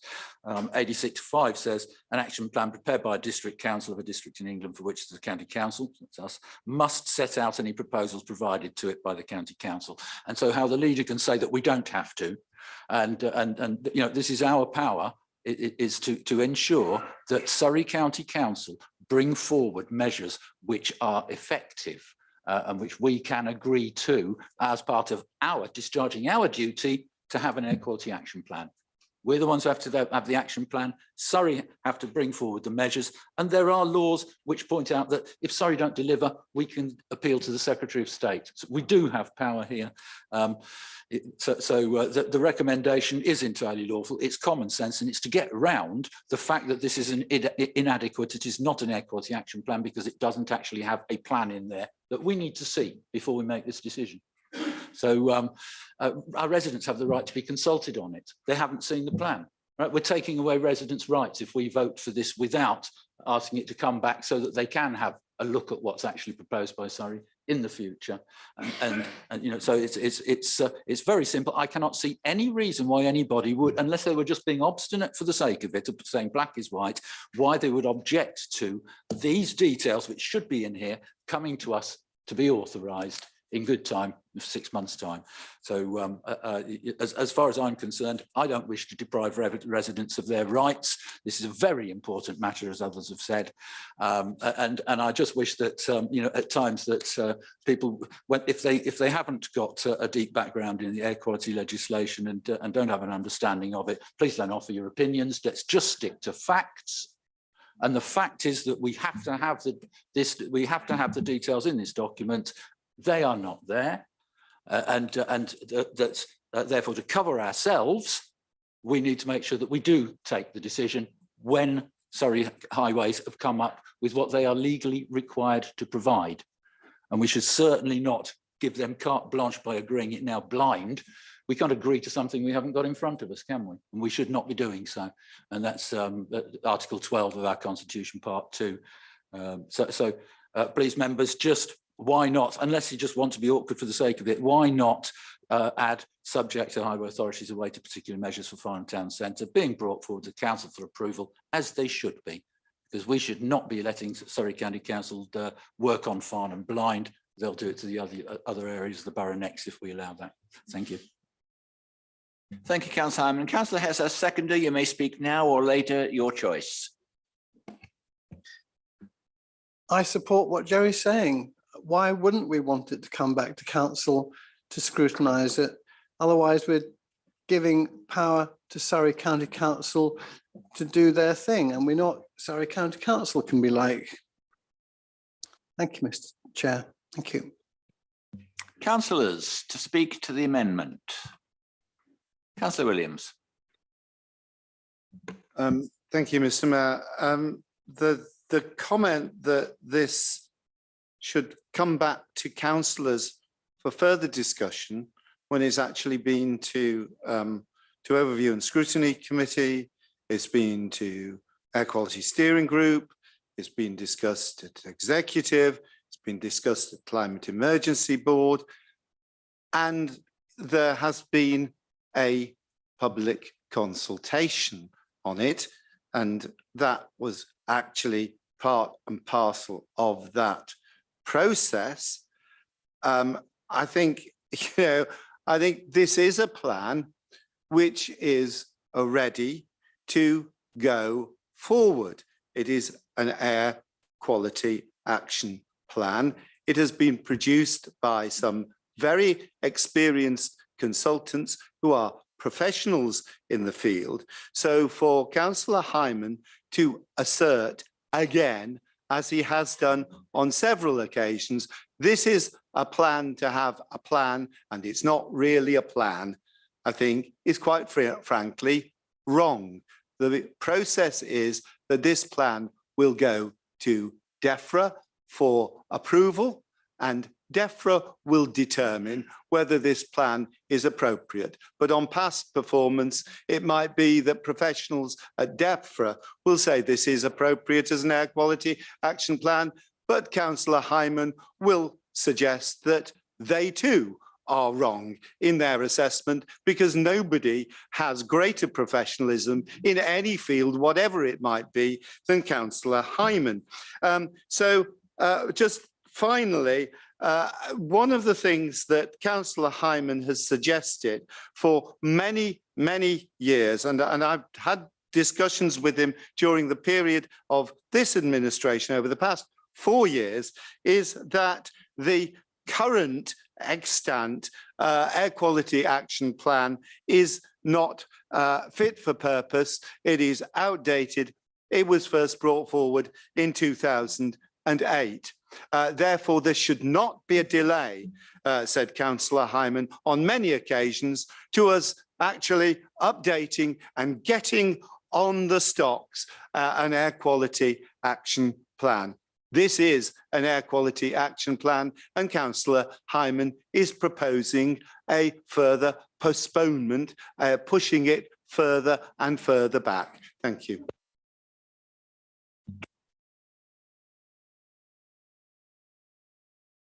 We've now moved into the amended. Do you wish to speak to the amendment? Not to the amendment, but to the main motion, please. Certainly. Thank you. I have you down for that. Any other councillors wish to speak? Councillor Hyman, you have the right to sum up, after which the leader has the final word, and then we will put it to the vote. Thank you. Well, I can hear that people struggling to try and justify their opposition to something which is just simple common sense. But for the portfolio holder for the environment to say that this has been consulted upon and been through all sorts of processes, no.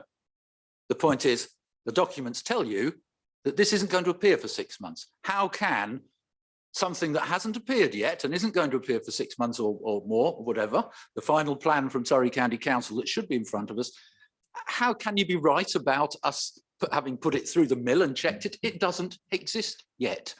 So I'm sorry, you're playing wrong. The idea that DEFRA are the people who should decide whether or not this is true, whether this is a valid air quality action plan. No, the law decides that, and it's our decision.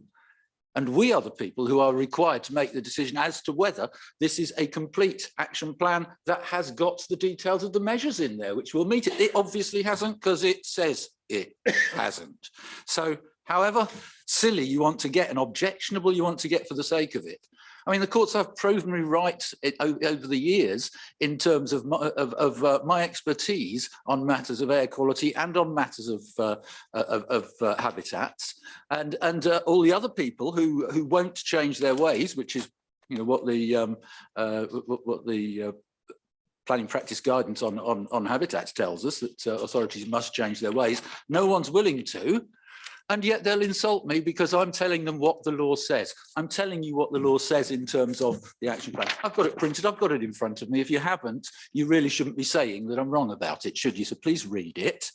The point here is, it is not DEFRA's job, it's our job to obey the law. DEFRA have allowed everybody in this country for the past 15 years to get away with not having proper action plans. We shouldn't act that way. We're here to be responsible councillors. And as such, is there any good reason for us not to check out the plan and approve it that's going through that should be in our documents? No, I mean, I can understand there are people who for political reasons will say black is white, but this is simple. We need to have this in front of us for us to check, or for the next administration to check. Let's not stitch them up. Thanks. Thank you, Councillor. Leader, you get to speak last and then we put it to the vote. Thank you very much. I think most of the people in this room are pretty sure by this point that I don't have any particular love for Surrey. And if I had the ability to try and strip them of any powers and bring them back here, I would be doing that immediately. And I'd probably be swiftly followed by the other county councillors in this room who would be egging me on to do it. The FIP has given effectively Waverley more input and ability to scrutinise Surrey Highways stuff in Farnham than any other aspect does. We still, even at the FIP though, don't actually have the ability to decide on behalf of the county. We don't have that power. If we brought it back here, it would be for best comment, which, I mean, I think most of you here have probably engaged with Surrey County Council in a planning perspective. Those comments would be acknowledged in a report somewhere, I suspect at best, but probably that's about it. We don't have the power to do what you're saying, Councillor Hyman. Don't get me wrong, there are lots of areas where I suspect the feelings you have on some of these matters are motivated by your distaste for what the outcomes of a particular piece of legislation actually are. In many of those cases, I actually agree with you, profoundly agree with you. Point of order, Chairman. I'll of course yield to a point of order, Mr. Mayor, but that's of course your call. Which particular rule is being broken? Part 2 of the Constitution, Article 12, used to be Article 13 on decision making, that we should not take into account facts that are incorrect or irrelevant, and we should take into account all the facts that are true and relevant. And I would like a senior officer, please, to confirm that the leader is wrong to state that we have no power here, and that I am correct in stating that it is our responsibility. Because if the leader is just going to turn around and make things up for the sake of it in order to I don't know why, trying to defend this position. You have made a point of order. I don't want it to go into a long speech. You have said something that you do not think this is correct. I'd like it corrected by our officers, please, because this is a point of law. Councillor, I am not dragging officers into this. You have made your point. I have heard your point of order. I will let the leader continue. If I may just reply to that, my understanding is, and correct me if I'm wrong, we don't have the statutory responsibility for highways management or provision or maintenance, or indeed any other aspect of highways. That sits solely and completely with the county. I would love it if we did, but we don't in this case. If I will continue on the vein that I was prior to the point of order, there are lots of outcomes of legislation that you do not like the outcome of. I agree with you in almost all of those respects. My problem is often that the law is saying what it is. Our powers are what they are.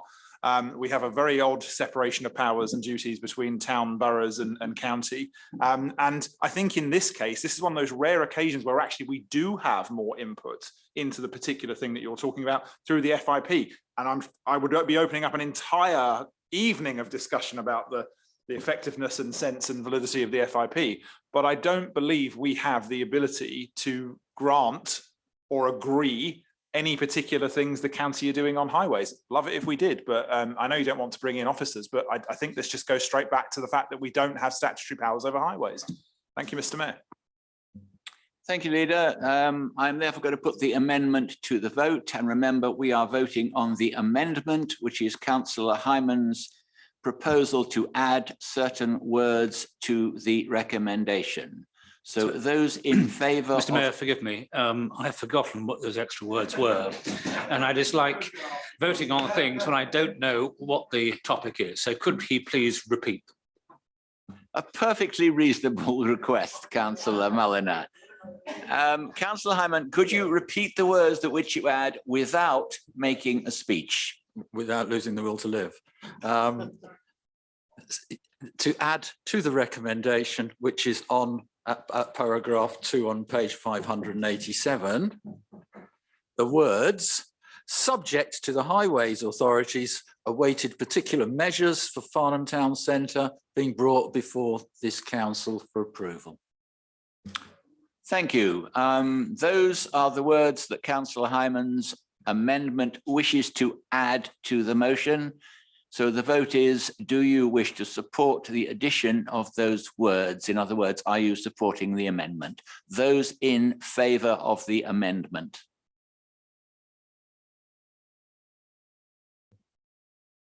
Two in favour of the amendment. Those against?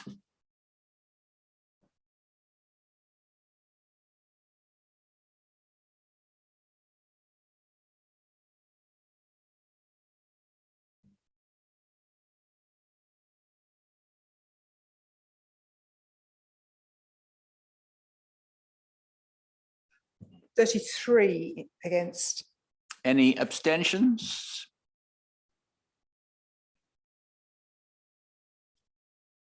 And 3 abstentions. Thank you. Therefore, the amendment is lost. We will return to the main motion, and I have Councillor Munro.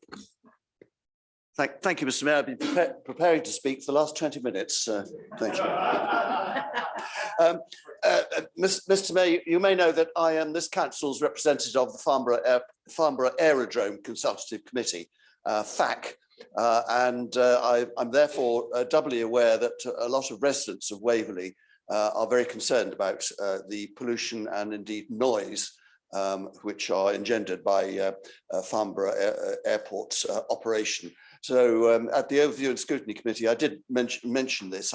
I felt this is a comment on the clean air strategy, not the AQAP, of course, that more emphasis could have been given on the effects of not just Farnborough Airport, but general aviation above our very crowded skies. And so I'm a little disappointed that although my comments have now been noted, the response is not as forceful as I would like. No matter. I'm certainly not wanting to put another amendment, even though Mr. Hyman may well second it. Who knows? But I would just for the record, I would like to ask the next administration to take air quality and indeed noise caused by aviation, perhaps just go up a gear in cooperation with other councils. Of course, we can't work alone to put it firmly on the agenda for the future. Thank you very much. Thank you, Councillor. Do we have any other speakers to the main motion? Councillor Mulliner. Thank you, Mr. Mayor. Like Councillor Seaborn, I have no problem with the action plan, but I do find the strategy lacking in any useful targets. In fact, there are no targets at all. What I would urge those in charge of this in the future to recognise that just having a key performance measure is not much help, unless where it's quantitative, you actually say what targets you are aiming for. Then you can know whether you've tried or failed. To say that, to take the very first one, reduce car journeys and commuting, numbers of staff commuting, well, fair enough, that is the measure, but what numbers are you trying to get to? And there are many of the key performance measures which could have a target, and they certainly should have. I have had the impression over the years that these documents are produced to show that a document has been produced. And I did not quite suppress a smile when Councillor Williams in his reply to Councillor Edmonds referred to his carefully costed plan for carbon neutrality. My memory is that all you get is either £1 sign or £2 signs or £3 or even £4 signs. And it occurred to me, what would happen to the government minister in charge of facing the request from Waverley? We've got £55 signs, can we have X amount of money? I think if you want careful costing, you really must be specific, or specific as you can be, with real amounts. So I think equally here with the strategy, if you want it to mean something, you need to have real targets. Thank you very much. Councillors, I have Councillor Williams, but before I let him loose on you, is there anyone not on the executive that wishes to speak? Councillor Spence. Thank you, Mr. Mayor. Whilst I welcome virtually all of the clean air strategy, I just want to record, I also share Councillor Munro's disappointment in what I think is the virtual lack of acknowledgement of the concerns and distress that many of our residents are having over the air pollution, primarily from Farnborough, but as Councillor Munro said, elsewhere. I think that's an omission of this plan, and it's something I think when those residents read it, they will be disappointed. It doesn't offset the benefits of the rest of the plan, but I want to record my disappointment there as well. Thank you. Thank you. Councillor Williams. Yes, very briefly. In comment in respect of Councillor Munro's comment regarding Farnborough Airport, I very much acknowledge what Councillor Munro has said with regard to aviation. And I would very much, if I am part of the next administration, want to very much follow up on that point in terms of the emissions that are caused by aviation. It is something which we don't actually have powers and duties over as a borough council, but it is an issue over which we have commented because we were part of the Gatwick Airport consultation process, and we made our position and our declaration of climate emergency and our position on aviation emissions absolutely clear. The government, of course, does not actually count aviation emissions at all, and clearly doesn't see it as important to reduce the volume of air travel. I do very much appreciate the work of Councillor Munro in terms of the Farnborough Airport consultative group, and I hope he will continue to represent this council on that. In respect of Councillor Seaborne's comments, which have been echoed by Councillor Mulliner, and I won't rise to the bait which he set for me in relation to the carbon neutrality action plan. I would acknowledge that the clean air strategy, is capable of further improvement. It's actually gone through, as I've said, several iterations. It is not perfect. But we now have, if the council approves this today, we now have a clean air strategy, and we have not had a clean air strategy before. So I think it is an important step forward, and I would urge councillors to continue not only to press for further improvement in the clean air strategy as we go forward, but also to ensure that pressure is put on our government that is doing so little to actually promote clean air and high air quality since the attention was brought to the since the issue was brought to the attention of the general public as a result of the mortality incidences arising from poor air quality actually being brought to the attention of the public. Thank you. Any other speakers? Leader, would you like to sum up? I think most of it's already been said, and we've covered a lot of it during the amendment. I just wanted to address some of the comments from Councillor Munro and also Councillor Spence as well. Firstly, David, thank you as always, again, for succeeding me as the rep for the FACC, as they are exceptionally long meetings, and I found them quite frustrating in a number of areas that do relate back to this. I will just confirm and reaffirm Councillor Williams' commitment that if any of us are here in any combination again, we will certainly take it up as part of the air quality strategy. The issue I had when I was the rep for the FACC myself was that the airline were the airport was operating an airport, and they'd classed that as scope 1. They were classing the planes being, on the site as scope 2.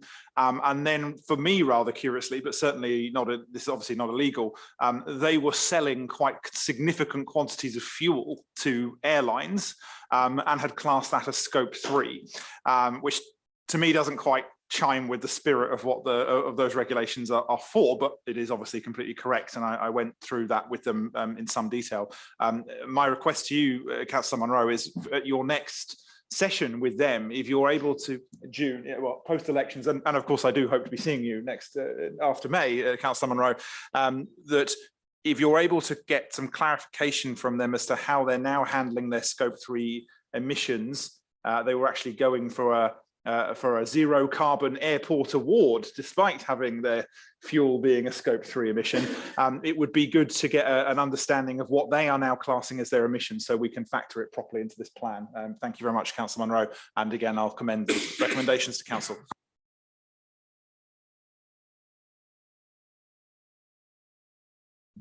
Very well, councillors. Is that agreed? Agreed. Anyone wish to be recorded voting against? Thank you very much. Let's move on.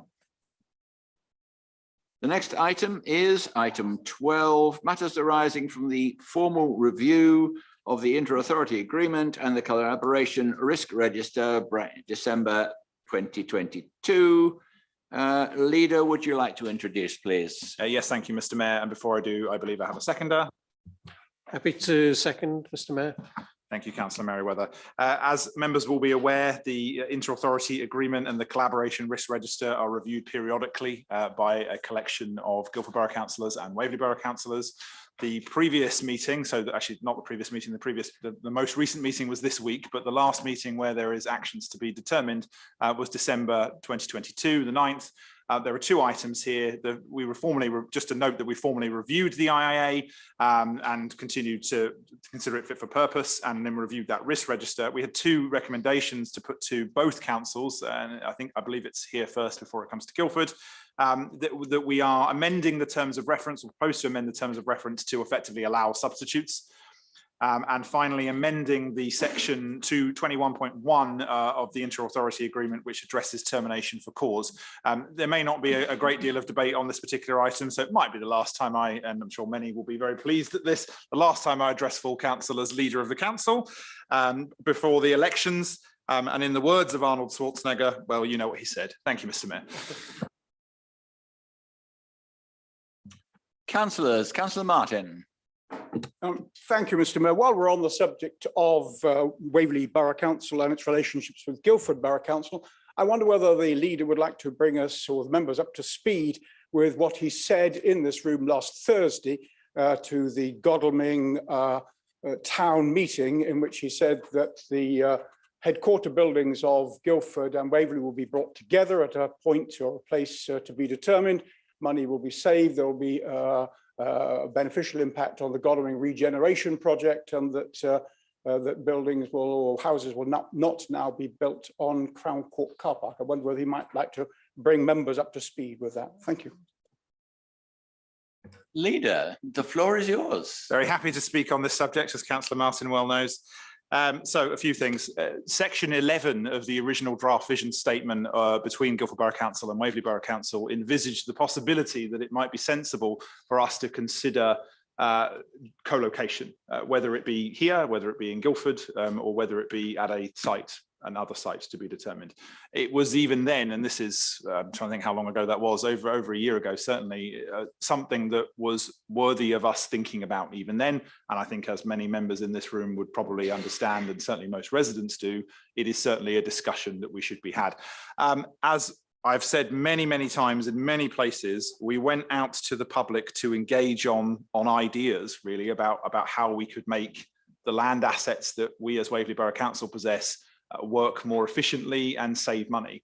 Also reflecting that this particular building doesn't have a great many other uses than as a council chamber, and that maintenance that honestly needed to be done for many years before we took office was effectively outstanding, and that there would be significant capital investment to get this building into a point that it would be fit for purpose in terms of the actual revenue budget on the general fund, in terms of this building's operation. So we did an engagement exercise, and broadly speaking, as many people in the room know, many people did not want anything to be built on Crown Court.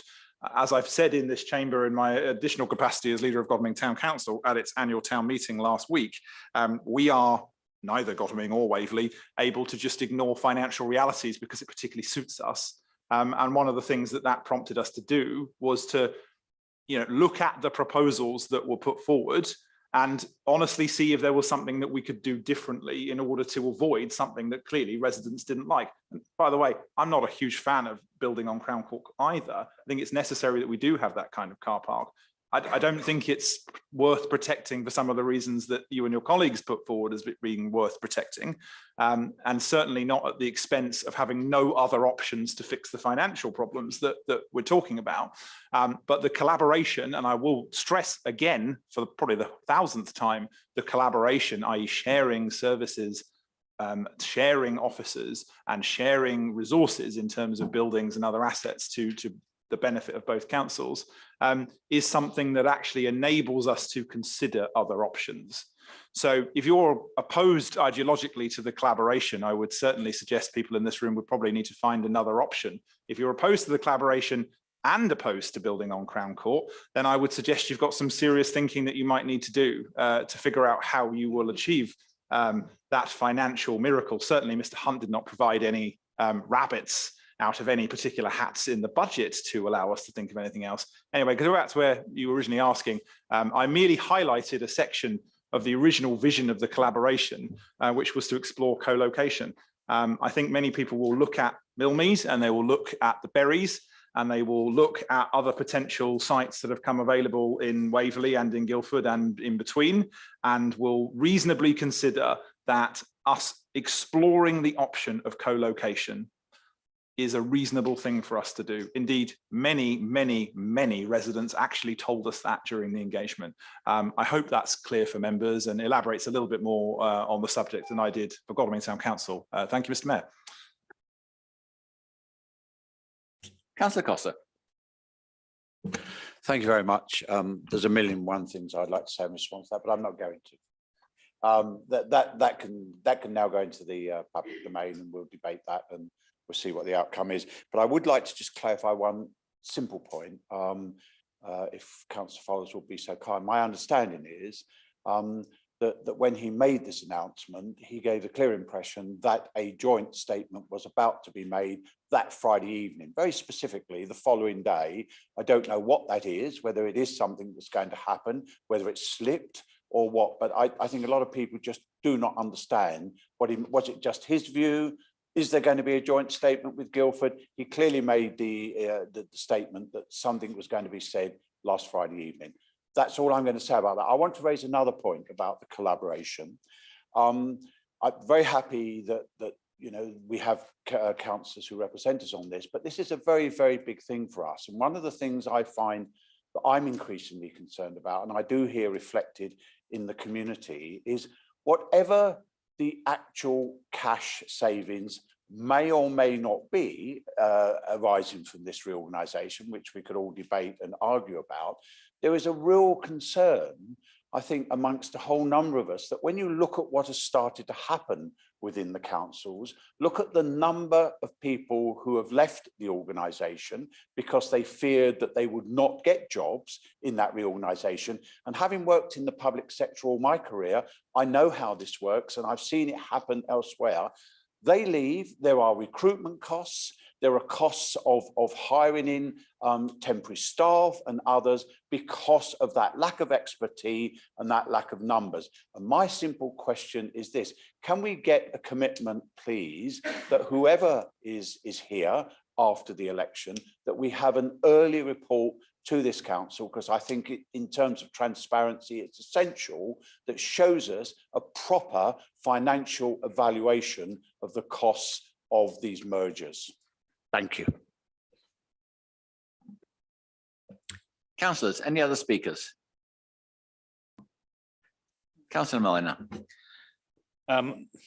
Returning shockingly to the original purpose of this item, I have no problem with either of the proposed changes. Substitutes are certainly a good idea, and they will be properly briefed, I'm sure. And likewise, the change in the termination for cause clause is not something which should be controversial.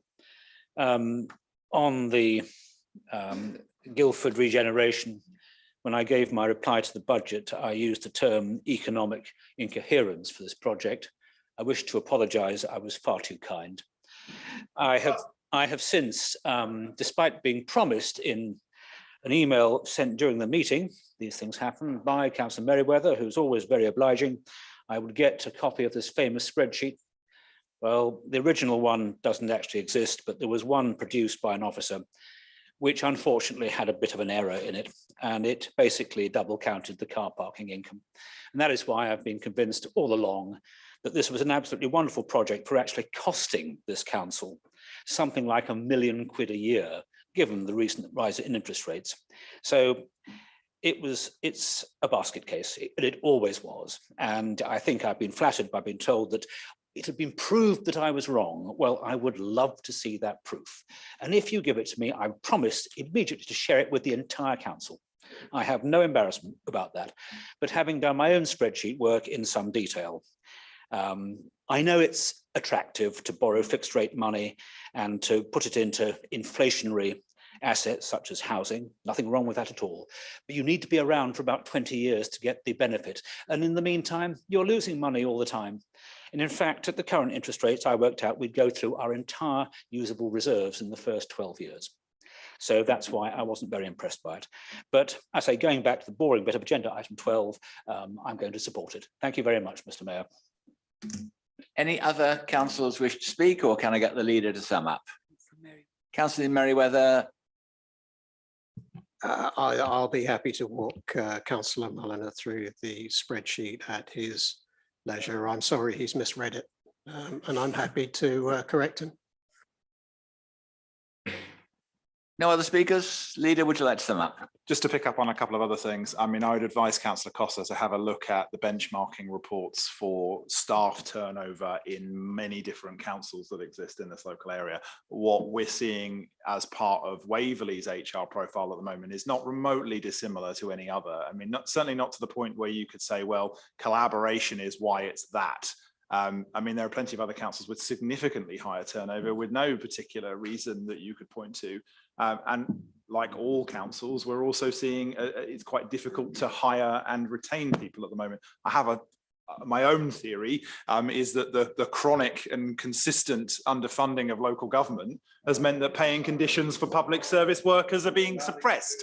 And, you know, I'm sure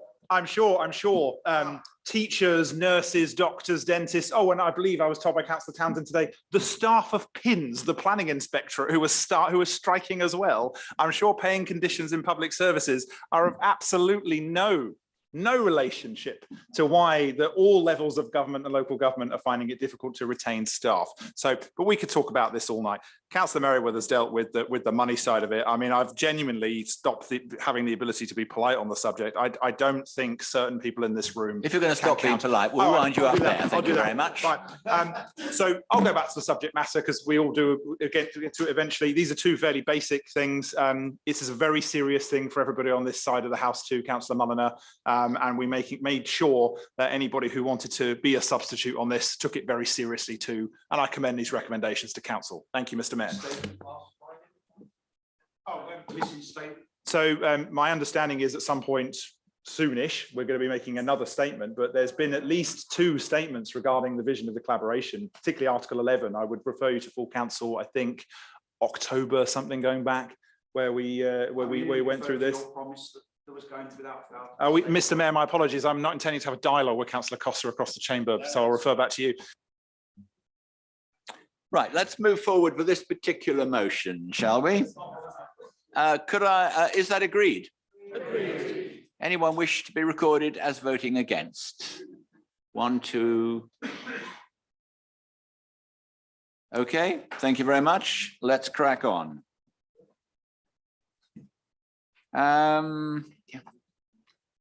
Item 13 is appointment of a deputy electoral registration officer.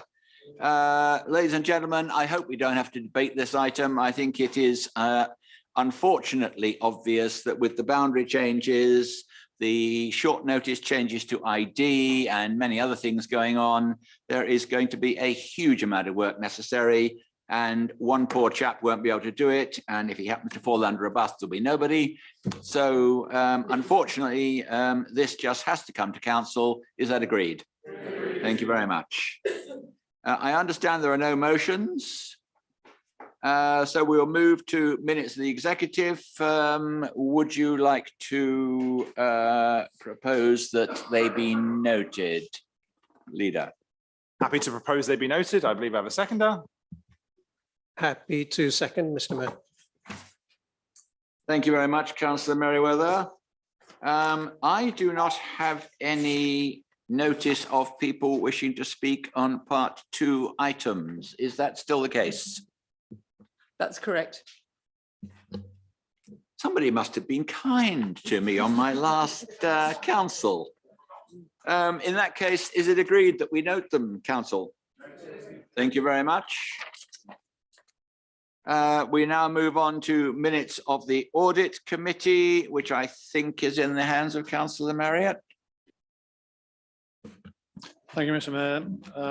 I propose that these minutes are noted. There are no part 1 or part 2 items to bring to the council. Council, is that agreed? Thank you very much. I think I've run to the end of the items to be considered. So, councillors, enjoy your free time for the next few months or the next few years, depending who is kind or horrible to us. Thank you for allowing me the fun and the instructive time of being your mayor, and I wish you a happy